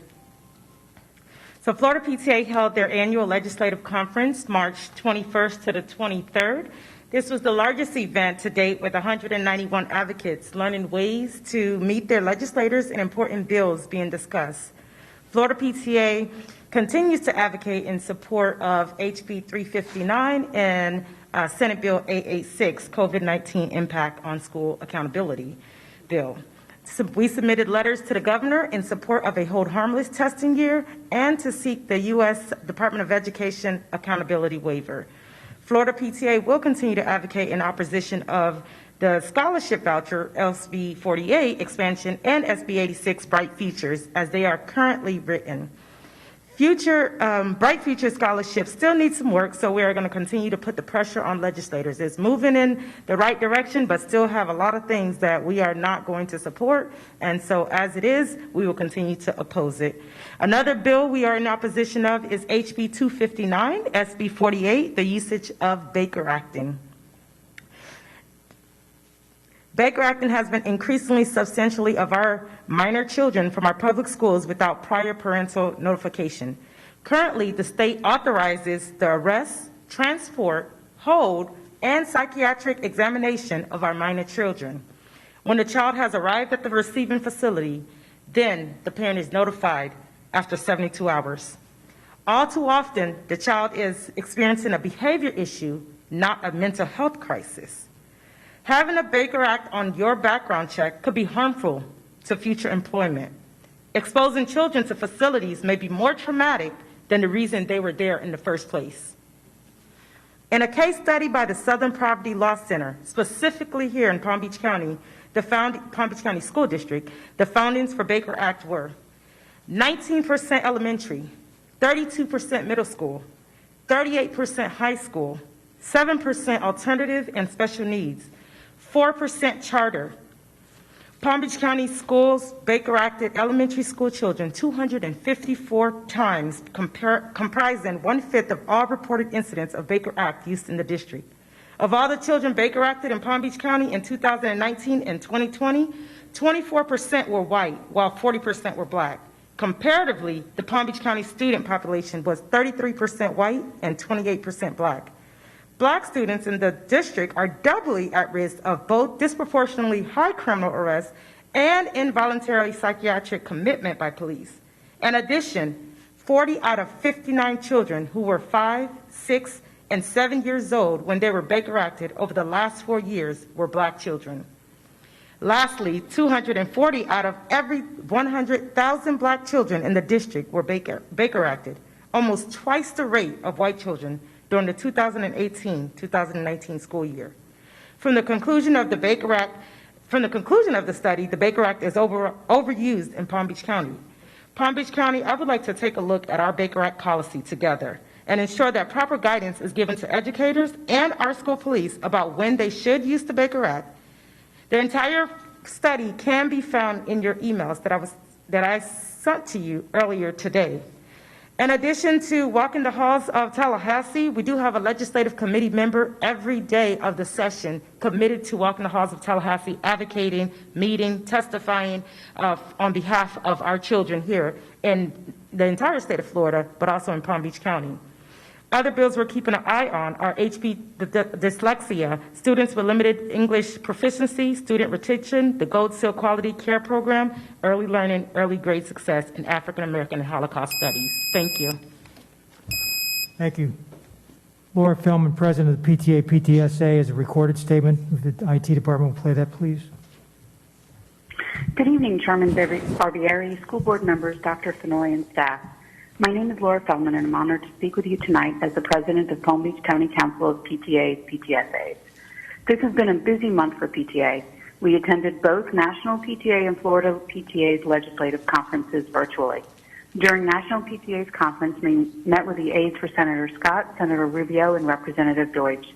Along with supporting more funding to improve the infrastructure of our schools and nutrition programs, we urged them to introduce and support the Keeping All Students Safe Act, which bans the use of seclusion and dangerous restraint practices, and the Protecting Our Students Act, which creates a national ban of corporal punishment in schools. At Florida PTA's legislative conference, we were updated about many bills in the Florida legislature, including Senate Bill 48, which PTA opposes. This bill expands the voucher programs without financial and student performance accountability. Without this key information, parents make blind choices for their students' education. PTA is also advocating for a suspension of any test-driven graduation requirements, suspension of third-grade retention that are test-based decisions, and suspension of school grades since they are also test-based. PTA continues to advocate for better programs and laws for students with dyslexia, Baker Act issues, gun safety, equity in education, and much, much more. In Palm Beach County news, congratulations to our local units. You have added a total of 808 members recently. Way to go. I'd like to take a moment to thank Dennis Retzel, our VP of Communications, who created and ran a fantastic, fun, and informative Founders Day celebration scavenger hunt. It was awesome. We are continuing our Letters of Love campaign. This is a fantastic opportunity for students to write letters to help the elderly living in more isolated settings feel more connected. Through this project, students can earn community service hours for the letters they write. For more information, please contact Sharon Lubin, wellness.pbccpta@gmail.com. We are looking forward to our virtual end-of-the-year celebration and awards night in May. There is still time to submit your award applications. And last but not least, the registration for Florida PTA's annual Leadership Training Convention at Innisbrook is now open. This year, the meeting will be a hybrid, allowing people to attend in person or virtually.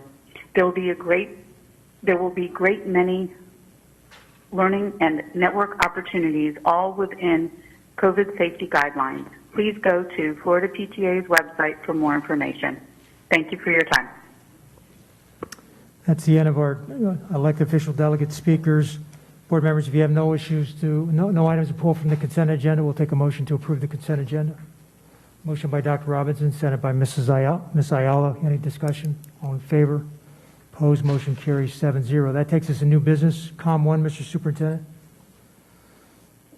Mr. Chairman, COM 1, I recommend the board proclaim March 15th through 19th, 2021 as Government Finance Professionals Week.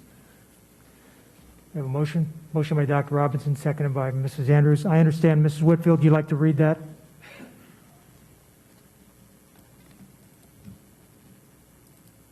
Yeah, sorry, I was caught off guard with it coming up so fast. All right, so first of all, I wanted to say before I went into reading this, I just wanted to say a huge thank you to our government finance professionals that we have, Mike Burke and his whole office. They do such an amazing job for us. We're so privileged to have them. So I just want to say a huge thank you as I read this to them. Proclamation, Government Finance Professionals Week, March 15th through the 19th, 2021. Whereas the Florida Government Finance Officers Association, FGFOA, is a professional association founded in 1937 and serves more than 3,300 professionals from state, county, and city governments, school districts, colleges and universities, special districts, and private firms. And whereas the FGFOA is dedicated to being a professional resource by providing opportunities through education, networking, leadership, and information. And whereas Government Finance Professionals Week, sponsored by the FGFOA and all of its member governmental organizations, is a week-long series of activities aimed at recognizing government finance professionals and the vital services that they provide to our state and our community. And whereas during this week, government finance professionals through the state of Florida will be acknowledged for their hard work, dedication, and leadership. Now, therefore, be it resolved that the superintendent and the school board of Palm Beach County do hereby proclaim March 15th through the 19th, 2021 as Government Finance Professionals Week and extend our appreciation to all government finance professionals throughout the state and here in Palm Beach County for their hard work, dedication, and leadership done on this 24th day of March, 2021 in West Palm Beach, Florida. Thank you so much for the opportunity to read that. Thank you, Ms. Whitfield. Any discussion? All in favor? Opposed? Motion carries 7-0. But before we move on, I do want to take an opportunity again to thank Mr. Burke for the outstanding job. I can't even imagine how you balance a $3.5 billion budget. I mean, I would have nightmares trying to figure out where's things are out of whack. So you just do an amazing job. So thank you to you and your. We have a great team. There's a whole division, and that's how it's possible. And we use a great big computer as well. Yeah. Maybe you should take that big computer to Washington, D.C. I think they could use your help budgeting, doing some of that, staying within the budget up there, too. Maybe they could use your help. Thank you. But thank you for the job you do for us. Yes. Mrs. Andrews. I have to chime in and say that when we think about the Council of Great City Schools, the 77 largest school districts in the country, they have selected Mr. Burke to lead the financial piece of the puzzle as we look at this $1.9 trillion and all of this money coming to the schools. But all across the country, he is leading the finance piece for the 77 largest school districts: New York, L.A., Chicago, Philadelphia, all of the biggies. He's the man right here in Palm Beach County, so I'm just pleased to know him.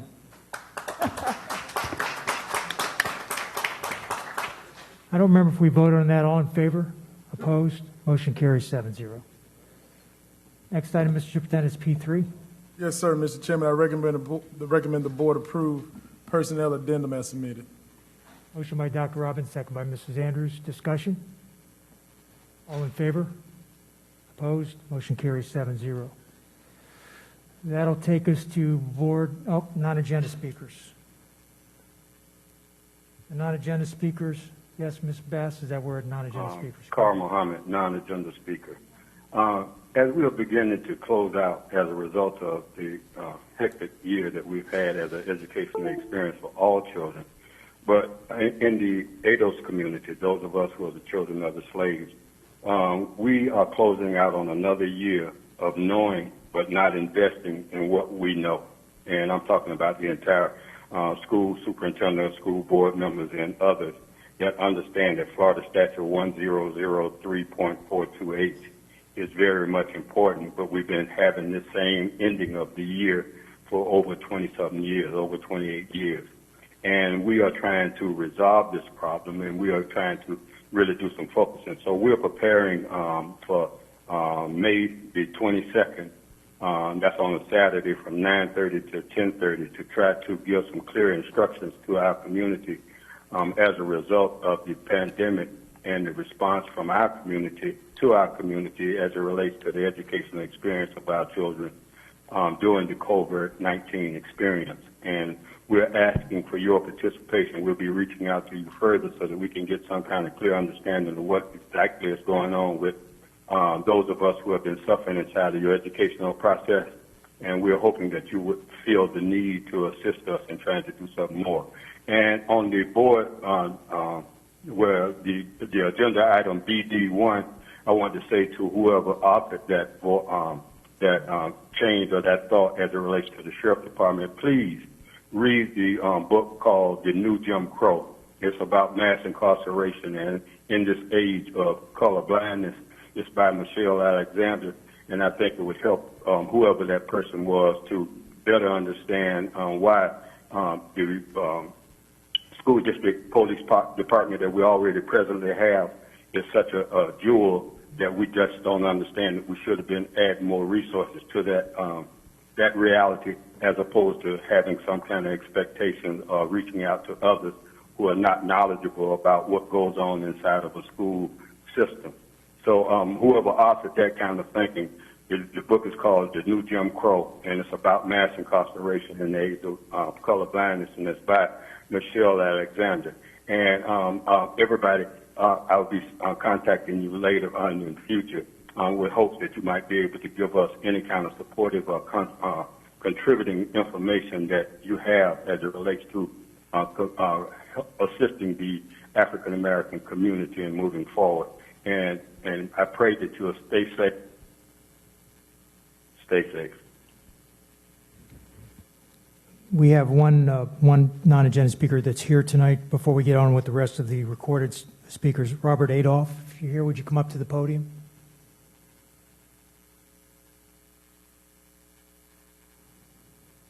Okay, Mr. Adolph is not here. Okay, IT, would you run the other four, please?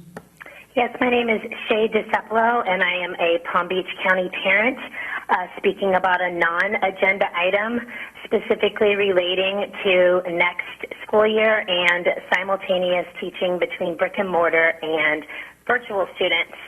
I know this is not on the agenda, but I wanted to voice my concern about parents having no direction about what will be happening next year, because we have found that the simultaneous teaching between our teachers having to handle both brick and mortar and virtual students is really taking away from the education of both parties.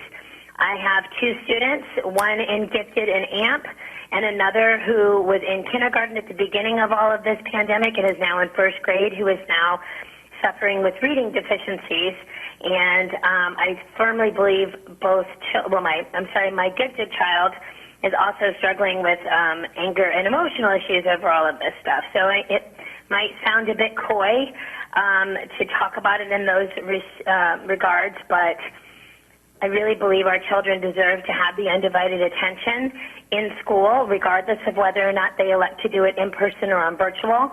So my request would be that the board consider, if we are going to allow virtual next year, that teachers be assigned specifically to virtual students and teachers be assigned specifically to brick and mortar students, so that each of these groups of children can get the undivided attention that they deserve in our schools.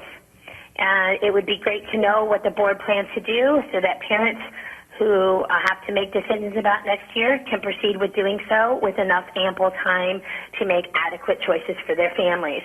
Thank you so much for your time, and I really hope that you'll consider this. Bye-bye. Hello, my name is Melina Amit. I thank you for allowing this opportunity for us to voice our opinions and concerns on some topics. I have two concerns that I would like to address. Both are non-agenda topic items.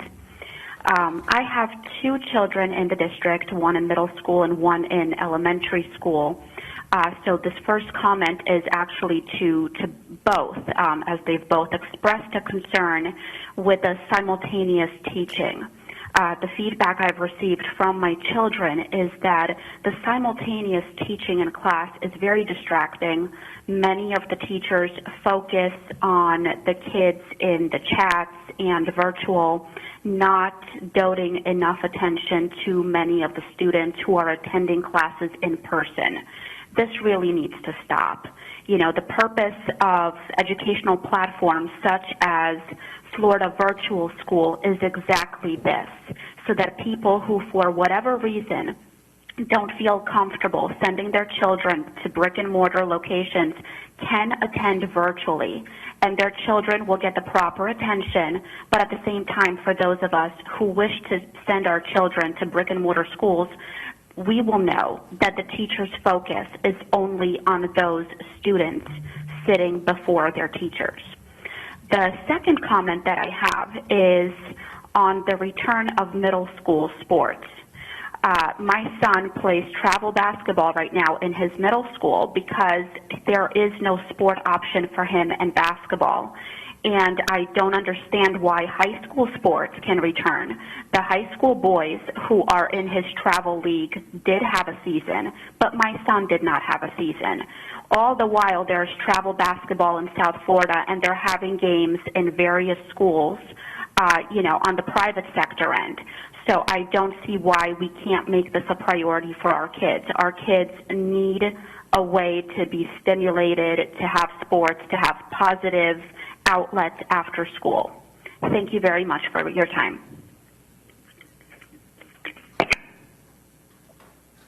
Hi, my name is Shannon Praytel. I have two sons in the Palm Beach County School District. They're in elementary school. I am speaking on a non-agenda topic. I would like to voice my concern over simultaneous teaching. I would like to end this next year. I voice my concern and object teacher teaching in class and virtual students at the same time. And I also would like the children to return to the playground. Right now they are just sitting down outside at recess, not doing anything. Thank you so much. I appreciate it. My name is Maureen Alvarez. I'm calling on a non-agenda topic. Simultaneous teaching is not optimal. Those are not my words. That is a direct quote from Mr. Oswald, as relayed by the Palm Beach Post in an article in February.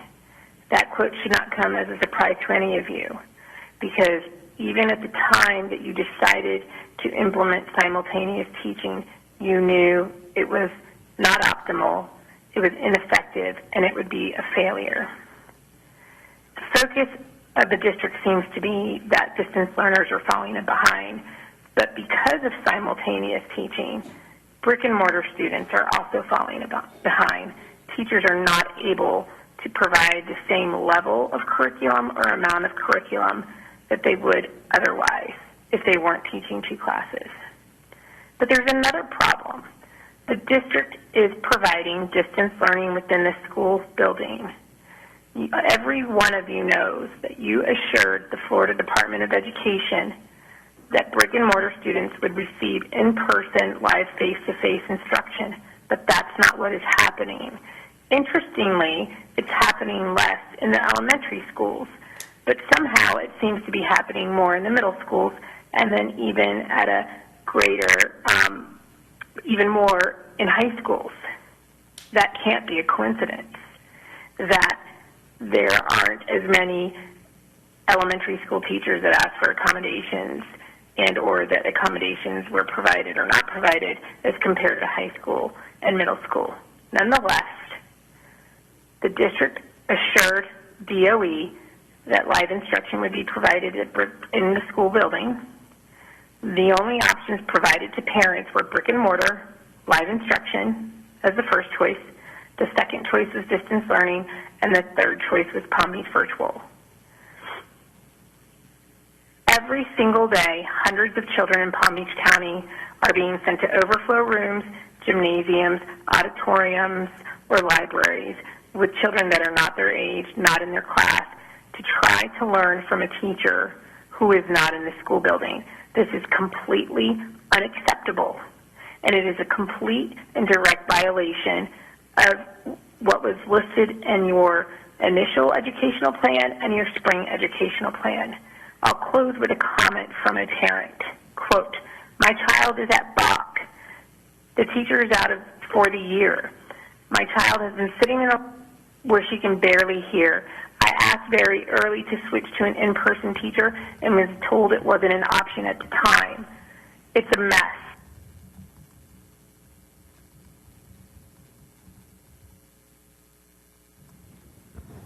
Okay, I think that's the end of our recorded speakers. We're in board discussion items. BD2, Ms. Brill. Thank you. So all of you heard Mr. LaFace's comments with regard to the Senate bill having to do with Bright Futures. What really concerns me, and what I just did, and I should have done it earlier, I sent it to our board clerk, Ms. Bass. I don't know if all of you received the same call to action that I got in my email, but it goes through the points that I mentioned. It also says what really struck me is that where it disproportionately harms disadvantaged Bright Future students who cannot attend college on a scholarship whose funding may or may not exist, depending on political whims. So as Mr. LaFace said, you know, the more advocacy we can do, the better. So I would like to see if we can agree to get our communications department or work through Mr. Tierney and see if we can do a call to action to the different groups that we have to try and get them to also advocate against this bill. So, you know, I don't know if you've seen it. Ms. Bass, I don't know if you saw my note. I just sent it out. Apparently also, the thing I didn't know until recently is that our federal lobbyist, Ms. Solnit, has been working with this group and helping them actually with their call to action. So we might be able to get her assistance with this also. And before we talk about that, I just want to make sure that we, you know, if bills come up, you know, and Mr. Tierney, you can help us with it. It's nice to get the recordings and the updates, but if something comes up out there that you think we need to jump on, you know, certainly reach out to us, because we're dwindling down to the last 4 weeks. I don't know if they're taking off for Easter. And, you know, now is the time for us to pull together. Parents were really upset, as I mentioned, in my district, saying, you know, where are all of you? You know, these are the funds for our children to go to college. So I leave it to you to see if you agree. Board members, discussion? Mrs. Andrews? I think we need to have the call to action. We already have Ms. Solnit working on it. It's a real serious issue, and it certainly will not hurt, and the more the better. Now we're in a pandemic. We can't get there to do the things that we need to do. We have so many contacts within the school district of Palm Beach County. We need to reach out to them and have them help us right now to move this call to action. Dr. Robinson? No, I would agree. All right. I'm not sure how we do that. Well, so it'll come through me. So what I'll do is I'll have Mr. Tierney work with Ms. Salsnat. If Ms. Salsnat, as our consultant for local lobbying, can organize it, get that to Mr. Tierney and the team, and then we'll work on the distribution. Okay. Thank you. All right. BD3, Mrs. Andrews? Thank you. And I have to hold myself together as I talk about this, because I just heard Ms. Postal. And you know, it's just disgraceful. It's saddening to think about our children and what has happened, but we've got to do something about it. That's the key. I have prepared statements that I'm going to read in a minute, but as I heard you, Ms. Postal, talk about what's happening with the state of Florida, what's happening probably across the world, United States of America, we know where we live. but we are Palm Beach County, and we are better, and we can do better by our children. The safety and well-being of our students, along with academics, are top priorities for this school district. As long as I've been here, I know that's the truth. And I think the board has to be kept informed in a timely manner so that we can take action through policies and changes needed for improvement. It's obvious what we've been doing with Baker Act and our children is not the right thing to do. And when you think back of all the elementary children and any of them that have been put in a police cruiser with handcuffs, the trauma that they've gone through and how it's impacted them, it's scary. It's a scary thought that we are destroying people. And so when I heard you read that again, because I read the report, it makes me very upset. It's a vital concern. And I just heard about the Southern Poverty Law Center being here in Palm Beach County just a day or two ago. Thank you, Sean Bernard, Attorney General Counsel here, for sending the email. I was sitting there doing something else on the computer, and I jumped up and I read it, and I said, wow, we're in trouble here. I'm asking the superintendent, the chair, to the superintendent. I've already talked to Mr. Oswald and Mr. Tierney that, you know, we've been in trouble here in Palm Beach County for a while now. You know, the DOJ was just here, and when the Department of Justice and people like the Southern Poverty Law Center, and when you looked at the Southern Poverty Law Center, this report, there were a lot of agencies working with them as they wrote this report. It wasn't just the Southern Poverty Law Center. And they came in here and did this case study, so they had to come in here and get our data.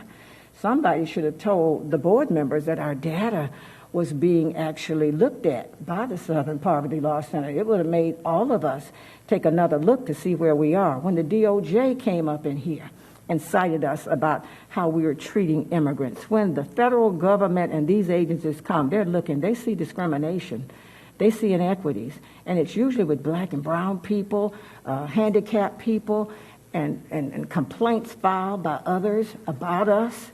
And when people are making the complaint, we have to own up to it, because guess what? We have a problem, we have to fix it. That's all I say, fix it, you know?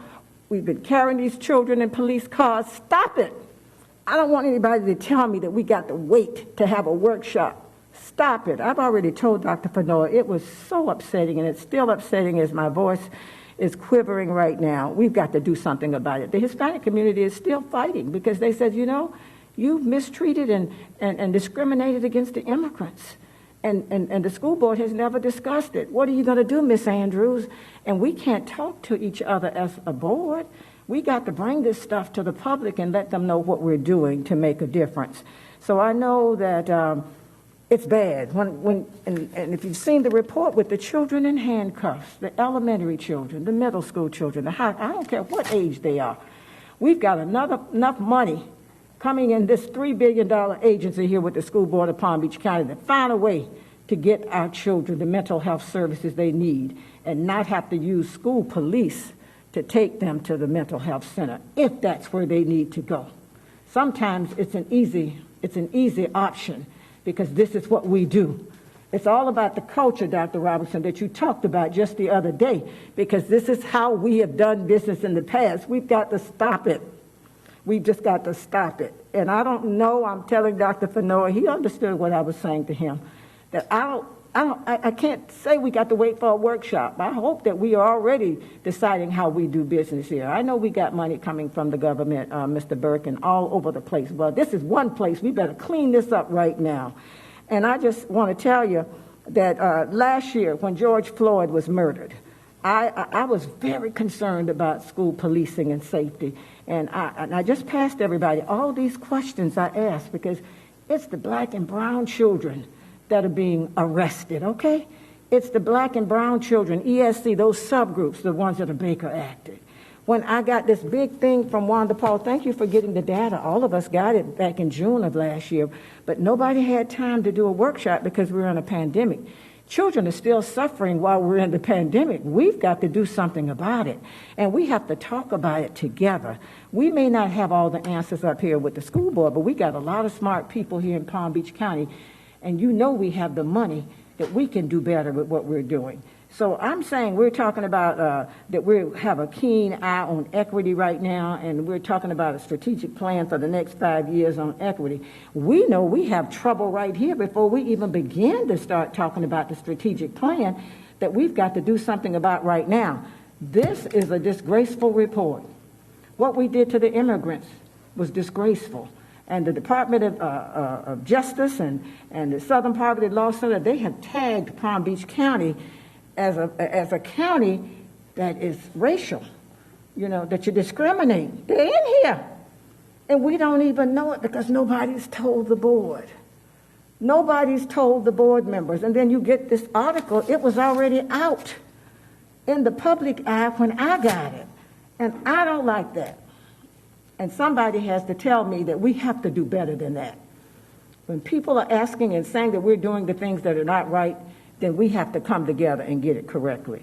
So I want to say that, we put these students under arrest. And when we look at the subgroups of this information that everybody should have gotten last June, we saw that it was the black boys and girls and the brown. We saw it. We saw the use of a force by the police here in Palm Beach County, using force on our children. It's in this book here. Nobody had a meeting. They didn't want to have a workshop. I'm demanding that we get a workshop. I told Dr. Fanoy, I know we're in a pandemic, but before, and he says the kids aren't back. Yeah, a lot of kids are back in school. 60-some% of them are back here in school in Palm Beach County. I do appreciate the police, but back at the time when George Floyd was murdered, those big 77 urban districts came together and said, we're going to look at our school district. We're going to look at the policies and procedures as they relate to policing and the safety of our children, and the dollars that we're putting in the police department, we may be changing our focus to put it on mental health. I know we did quite a bit with mental health because of Parkland, but we have to do better than that, because if we got that money for mental health, why are we still putting the Baker Act kids in a police car and handcuffing them? What is the team doing? Are they taking them to the police at the school center and says, put the handcuffs on them? We can't handle it, take them to mental health? That's got to stop it. You got to stop it, everybody. And board members, I don't usually have to talk like this, but it makes me very angry. It makes me angry when Dr. Garcia calls me every day and says, what did you do to the Hispanic people, the immigrants that was trying to get a job here in Palm Beach County? And you've never discussed it openly at the board meeting. Why aren't you doing something about it? I assume we are doing something about it, but when we don't talk about what we're doing, people think we're doing nothing. Absolutely nothing, and we've got to do better. So, Ms. Paul, I thank you for getting this from school police, but if we don't ever talk about it, we don't know how to fix it. When we have this report from the Southern Poverty Law Center, if this board doesn't talk about it, we can't help you fix it. That's our job, to make a policy, to stop it, so that it won't happen again. And so I'm asking you that you honor the request and get a workshop started. I'm asking that we have quarterly reports and updates on student arrests, mental health services, Baker Acts, and support programs. And the state of Florida said, you can arrest them and take them to, and put them in a police car and take them up there. But guess what? It's not those people's children that are being arrested, okay? We know who the children are that are being arrested. When the consultant for equity comes in here and asks the question, who is it? I keep saying, we know who it is. We know it's been happening. I've been here 40-some years. I know where the children are. That's why I spend a lot of time out there in the field trying to figure out how we can do better. And when we have somebody that comes in and really gets the data, and we have to keep the data straight. I asked Mr. Oswald about it. The people said in the report, we got to do a better job on how we're keeping our data on these incidents that's happening to children. You read in here, it tells you a lot of sloppiness as it relates to the school district of Palm Beach County. But a good thing, they gave us recommendations on how we could improve it. So I'm asking this through the chair to the superintendent that these recommendations that we're talking about, that we need to get on it immediately. And we can no longer have our children riding in the back seats of police cars. I would like that stopped tonight. I know we can't make any motions tonight to vote on a discussion item, but I would like that to be stopped. And handcuffing and traumatizing kids. I would like to see what is those mental health teams doing when I hear Ms. Postal talk about all these children that actually were put in a police car and sent to mental health services in 2018 and 2019. So that's just recently, okay? Not years ago, that's just recently, and we're all sitting here. And these are our elementary and middle school and high school children. We've got the review and develop improvement and recommendations listed from this study, and we've got to really work with our school police. You know, we have our school police, and we had a lot of discussion about them. I know we got a big budget there, but we got a big budget where we can use it to help the children, not arrest them, not send them to mental health and police cars, and not for schools to think that that's the first place when you have a student that may just have a problem, may not even need to go anywhere, but somebody has already identified them as somebody with a problem. I just went to the Racial Equity Institute. The same thing I'm reading in this report here, okay? It's what they're talking about. So it's not new what we do to children and what we do to people. And we got to do something as a board. It's our job to step up to the plate and get it stopped. It's the superintendent and the administration job to get the programs in place to make it happen. But if you don't tell us, we don't know. And I was just saddened to know that a lot of this stuff that's happening hasn't come to the board level. Superintendent would like to address the board, and then I have Mrs. Whitfield and Dr. Robinson after that. Yes, well, the good news is that, since this report was from 3-4 years ago, so we have been working for the last 6 months with the information that we have received to refine all of those processes to make it accurate and more smoother. And so the good news is how these reports work. So the reports are typically written on a case study, and this is a case study, but it reflects sort of this national conversation. And so to your point, Ms. Andrews, I have been in a lot of those conversations with the Council of Great City Schools specifically in reference to this. And so on Monday morning, we have already scheduled the agenda for that first meeting, and the workshop has been scheduled for April the 21st. Mrs. Whitfield, then Dr. Robinson, and Ms. Ayala. Thank you. So I just wanted to say, first of all, thank you, Dr. Fenoy, for acting on this already.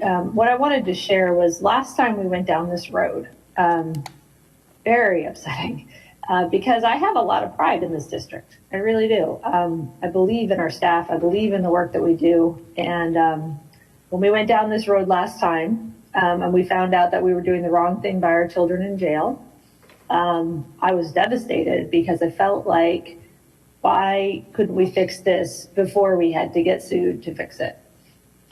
So I would personally like for us to get on top of this now and prove that we are the district that cares about kids, that cares about equity, that wants to make sure that our children are taken care of. So we don't end up going through what we went through last time, because I know we can be better than this.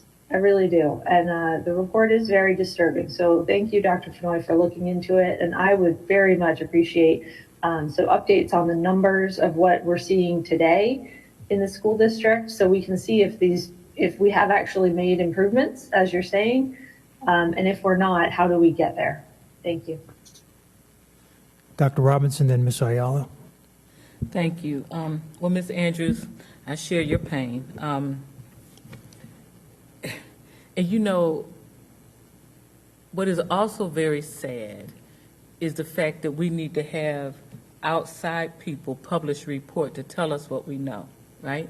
So the issues of the Baker Act, that's icing on the cake, right? Meaning we've had conversations for years about the need to address children's socio-emotional wellness. I mean, there's a reason I chose Dr. Comer as my Black History Fact today, right? And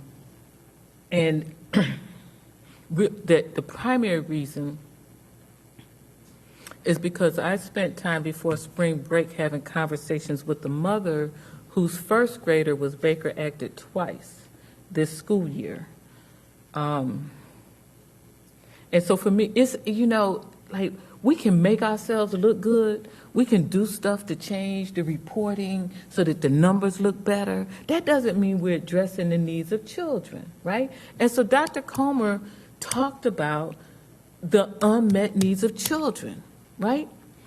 So, I'm an internist. I can guarantee you, go to the hospital, say you're having chest pain. If you need a little rest, say you're having chest pain. You get a little rest in the hospital, okay? And if you're a child and you don't know what to do, you might say, I'm going to kill myself. Because that's a ticket for attention, right? But then what do? We Baker Act, right? Because we don't know what to do, right? Now, and my husband is a psychiatrist, and he can give you chapter and verse about the difficulty in telling when it's a cry for help versus a real threat, right, of potential suicide, right? You know, but the next question is, how you going to do it? And do you have the means? Like, I went through this with taking care of veterans, right? So, you know, like, okay, you know, I'm thinking about harming myself. Okay, so what's the real problem? Because I'm not going to bite on that, right? And so what I'm saying to you is, we have worked hard. I have fought hard for years to have these layers of support for the social-emotional wellness, and we're still missing the mark because we're triggering on those magic words that are really a cry for help. And so, you know, I haven't read that full report. I'm also not really interested in just implementing what somebody else said without us having a thoughtful conversation around the issues. Like, I think maybe we need to have some conversations with some child psychiatrists, right? Specifically, some black child psychiatrists. Right? Maybe white and black and Latino, okay? Maybe. Because what I am convinced of is the overwhelming majority of the time, this is a baby saying, I have needs that are not being met. And if I say these magic words, I know it's a ticket, just like chest pain is a ticket for adults. I'm just telling you what I know. So, I have my own list of suggestions, but let me just add this. And it really, really frustrates me. So in this particular case, it seemed like I talked to everybody on the food chain involved with this baby, right? And they could tell me what her problem was, right? But did they work to solve it?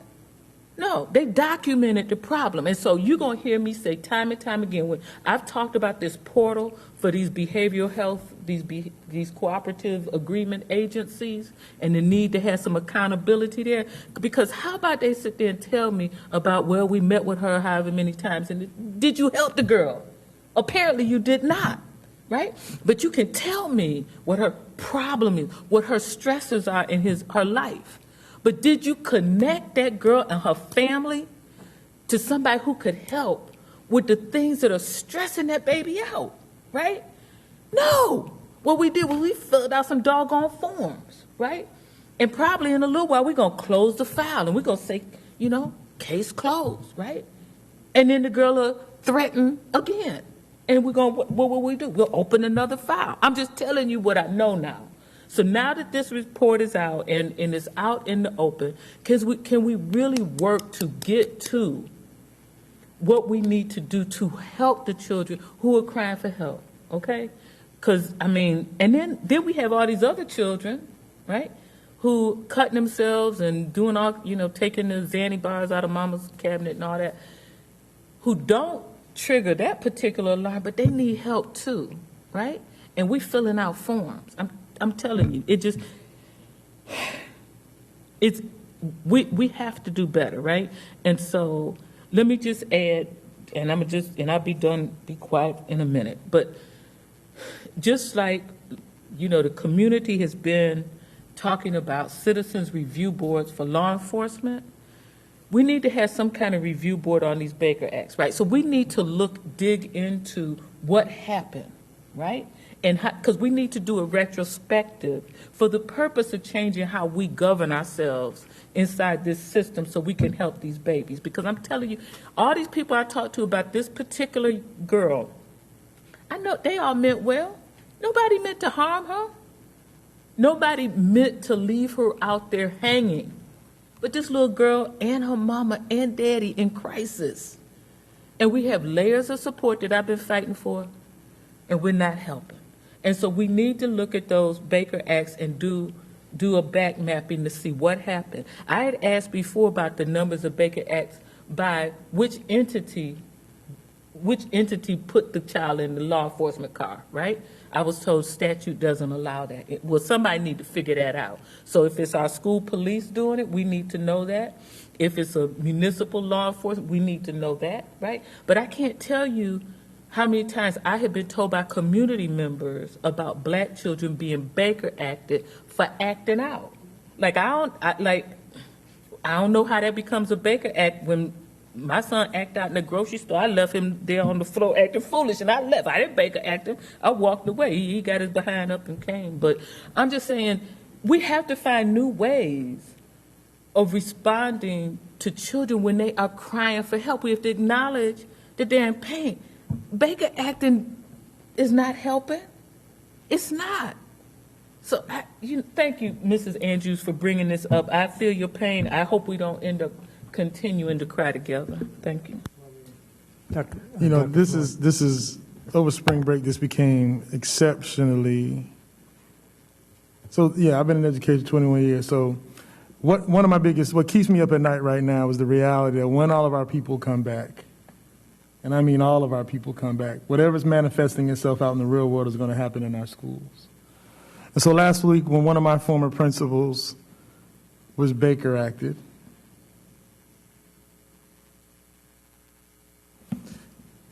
never mind. Go ahead. Ms. Ayala. Thank you, Mr. Chairman. I'm very disappointed and upset that we did not receive this report before Ms. Charmaine Postal emailed it to all of us as we were in this meeting. I want to make a comment to the superintendent's claim that this is 3 to 4 years old. I'm looking at one from 2021 that covers data up until 2020. So I'm looking at it right now. I'm reading through it while we're sitting here, and as I scanned through it before we sat in for this meeting, and I want to read out some comments that are in this report that I just want to put out there for people to think about. And I want to make it clear that in the report it does say that we are not an outlier, but is that good enough for Palm Beach County? Is that good enough for the kind of school district that we want to be? Here are some terms listed in here. There are high and increasing rates of Baker Act use in the school district of Palm Beach County. Black students in this district are doubly at risk and highly overrepresented. 40 out of 59 of 5, 6, and 7-year-olds since 2016 have been black who have been Baker acted. Palm Beach County's frequent use of Baker acting with children with disabilities is disturbing.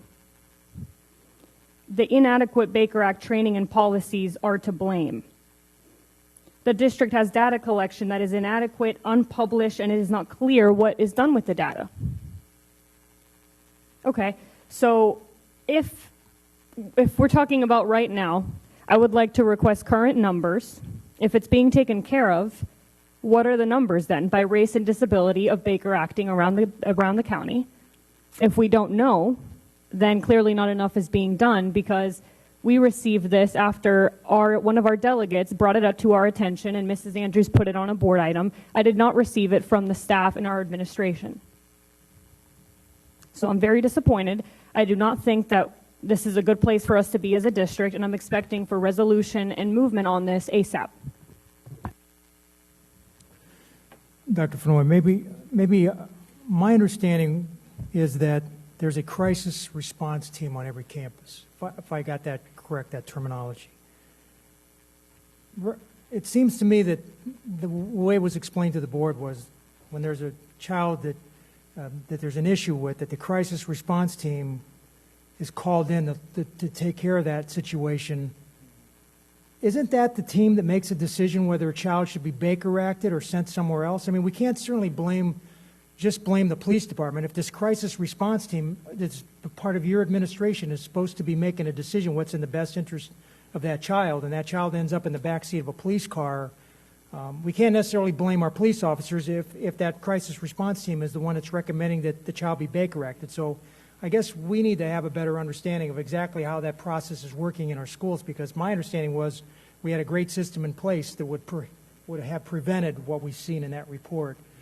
So, I don't know. Yeah, well, you're right, and I think Dr. Robinson's point is probably the clear. We're working under the conditions that have already been established. And so documents, the litigations, and so we will bring all this information back, and that's why we have this first workshop scheduled, and we're meeting with that on Monday morning, so we'll do that. Okay, thank you. Dr. Robinson, and Mrs. Andrews. Go ahead, Ms. Andrews. One of the things I brought up back in June, because it's happening in these big urban districts, that they have students surveying the policing within their school district. They're asking students, what do you think about the school police, if there's a school police department, or if you actually outsource it with some agency? How have you been handled? What's going on? A complete survey. Now, this was something that the school police said that they were going to do, Ms. Paul and Dr. Fenoy, but I don't think anything like that's been done, but I guess maybe everything's on hold because of... No, it's been created. We're just waiting for our students to come back in. Okay. Dr. Robinson. Thank you. So I think those teams, though, Mr. Barbieri, are fairly new. If I have my mental timeline correct, it's maybe 2 years, I think, maybe. And so at the time, the data in this report would have been, who could Baker Act? Physicians and law enforcement, to my knowledge. I get out of line, I'll Baker Act you, you know what I mean? But the point is that all of us need to do better. And so part of this thing has to be the retrospective. Like each and every Baker Act, somebody needs to have like interviews with the people who were involved in that team, if it was a team. I don't know if we could go back far enough and people would remember, but what was it that made you think that you could not, I'm going to say, control the situation without Baker acting, right? And so, but I want to be clear, the Baker Act, that's the extreme, and we do need to address that. But there's a whole lot of things we need to address before it gets to a Baker Act, right? That's what's happening. Children's needs are not being met. They're not being heard. They're not being affirmed. The stressors of life are getting to them. And then they act out, and some of them say the magic words. How's a first grader know to say, I'm going to kill myself? Where'd that come from? Right? I mean, and so, so I think we need to look at, maybe Council of Great City Schools can help us with that. I'm not suggesting it would be appropriate to say to staff have staff say to the child, and how do you plan to do that? But I'm telling you, that's what I said to my adult patients when they would say these things. It's like, yeah, and what would your plan be? How would you? And part of the medical training is, if they have a plan, you better start taking them seriously, right? And especially if they have access to whatever tools they would use, right? I'm not saying that the same thing applies to children. I don't do children. But what I'm saying is we need to figure out what was in the adult's mind. If it was simply those magic words of, I'm going to kill myself, then we need to provide resources to the team, to school-based leadership on how to respond to such things. I had to be taught how to respond to adults who would say those magic words. Just like I had to be taught how to respond to somebody who said chest pain, right? So, I think it's definitely room for improvement. Thank you. All right, Mr. Superintendent, I think you've heard what the board wants on this one. It's clear. All right, if there's no further discussion on that one, we'll move on to Mrs. Andrews' American Rescue Plan Act.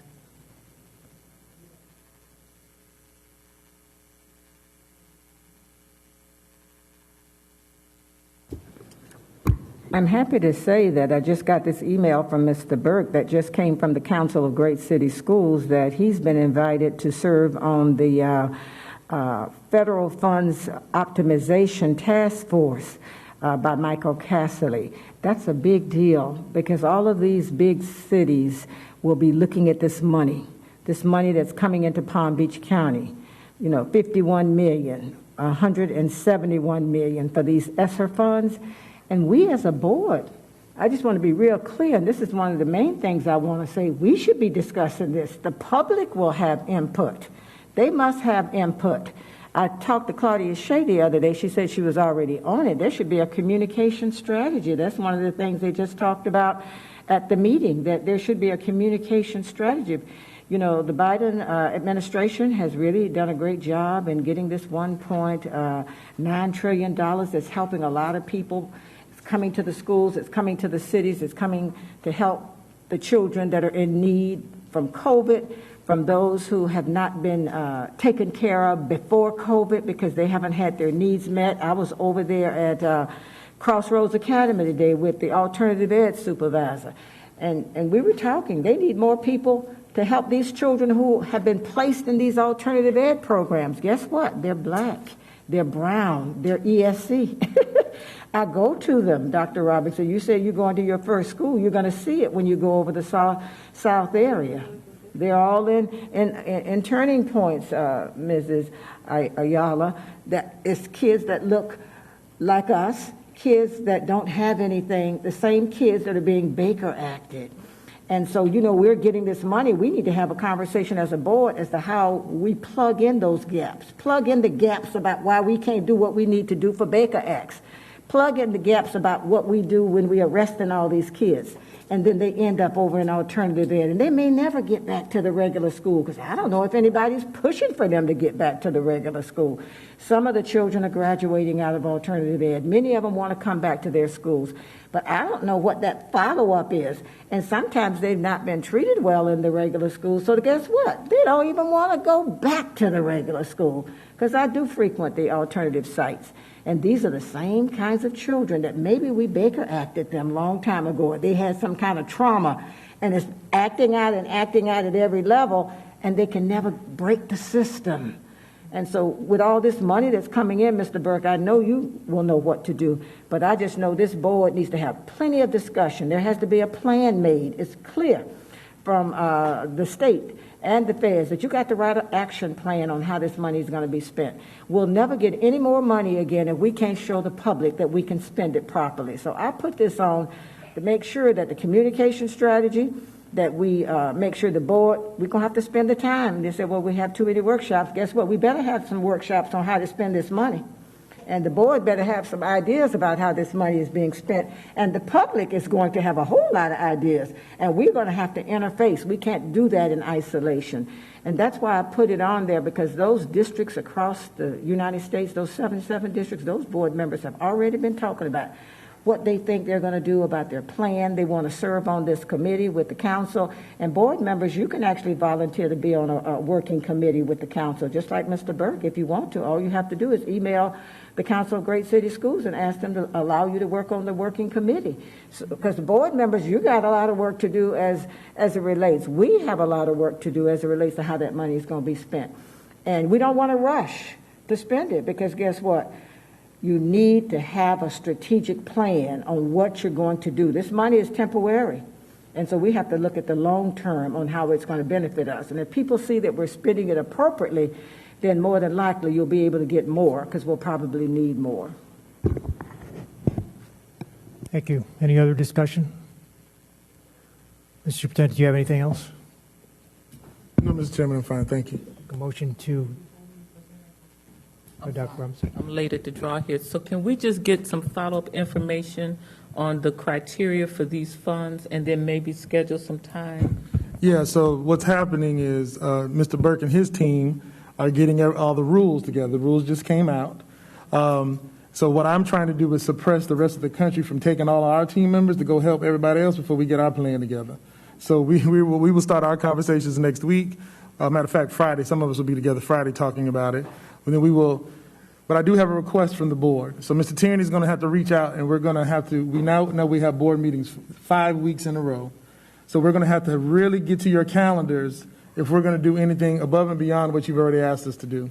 And so we will be working as a team, but it's important. It's just, I need to just say that out loud, because with 5 weeks and then we go into the summer break. So you need to make decisions about vacations. If we're going to commit to all of this work, and along with our equity and our strategic planning work. But Mr. Burke, we'll be ready, and I'll turn it over to you. I just wanted to mention we're working towards an April 7th budget workshop. I agree with Ms. Andrews. This money is going to play a critical role for the next 3 years. And so we have to be very strategic how we use it. It's just quite a bit of resources, and we have to be smart about it, that we don't create a funding cliff for our district 3 years from now. But the key the major focus is to address the unfinished learning that has not taken place the last year. That's job one. But there's considerable money there. Just so on the timeline, we got ESSER 1, last spring. All that money's been spent. ESSER 2 was approved by Congress late December, and over spring break, the DOE just opened up the application process. So we'll be applying for ESSER 2 dollars for the upcoming school year and beyond. And then with the American Rescue Plan, which is the biggest allocation yet, which we have not got the exact amount yet. I've got estimates I'm working on, but this is a longer term approach. It's going to be 3 years, and we need to see how we need to shore up our resources and meet the needs of our kids, whether it's academic or social emotional needs, what have you. But anyway, we've never seen this amount of federal stimulus dollars come into education, and it's certainly welcome, and we just have to be really smart about how we make the best use of it. And it's going to take a little time to hash through the various ideas. I mean, I know Dr. Sheffield, Mr. Oswald, we're talking daily, and they're anxious to get at it. They've got some good ideas already. But yeah, so we'll be having those workshops. We can add more as needed, but April 7th, you'll get the latest information available. Mr. Burke, I think one thing we need to be very careful of, and you and I kind of discussed this yesterday morning, is, the legislature may play the smoke and mirrors game that they did with the lottery. So all of a sudden they say, we're not going to fund education as much as we have in the past because all this federal money is now available to school districts. So if you get any indication that's happening, we need to get together with the lobbyists and get all the school districts in the state together to start fighting against that, because I can just foresee them doing that. They have a budget shortfall, so instead of giving us the money in the education budget, they say, well, you guys are getting the federal money, so you don't need state money this year. So we need to make sure we're watching that they don't do that to us. Yes, sir. Excellent point. Commissioner Corcoran's letter that accompanied the ESSER 2 allocation last week warned of two potential takebacks. One, if the legislature decides to do some type of offsetting reduction to state funding. And two, if the enrollment, you heard Mr. LaFace say basically they take over $400 million out of the budget just by bringing the enrollment down. If we get surprised statewide and we see the 85,000 plus kids all return to education, the commissioner also said, well, you might have to use some of those ESSER dollars to pay for that unexpected enrollment growth. So we do have to see, ESSER 2, there's a chance that we're going to get a couple bites out of that allocation, and we'll have to just, pay close attention to that. We're waiting on those House and Senate budget proposals to see if they've All right. done Mrs. anything Andrews, like that. did you have something? Yes, I do. The Friday meetings with the Council of Great City Schools, Dr. Robinson and Karen Brill, I see you all on them periodically. I have been faithfully on those meetings since the pandemic, and especially now that we have this money, I invite you all to come on. Then you can hear what the other people from across the United States of America, they're asking the same questions and saying the same thing that we're saying, but we can have a collaboration and cooperation from the federal government. That's one thing that the council does. They directly work with the feds, as well as you heard those names in the conference. If for some reason we're having trouble at the state level, that coalition can make things happen for you. So if you can come, and Ms. Dr. Fano, I think you're on the Thursday superintendent's meetings, but Michael Casserly has said all of you are welcome to come to the Friday meetings. So, and Carol sends them through, Ms. Bass sends them through. And if you can't come to all of them, start listening to what these other districts are saying, because they're talking about the same things that we're talking, because all of us, we all have the money. And we're all being looked at, so we have to make sure we get it right. Thank you, Mr. Burke. Your comments were perfect. Thank you. We need a motion to adjourn the meeting. Motion by Dr. Robbins, second by Ms. Ayala. Any discussion? All in favor? Opposed? Motion carries. Meeting is adjourned. Thank you.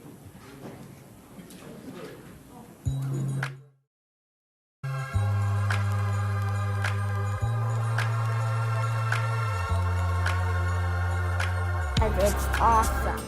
Virtual learners join in by reading aloud. About bike safety. Students embrace reading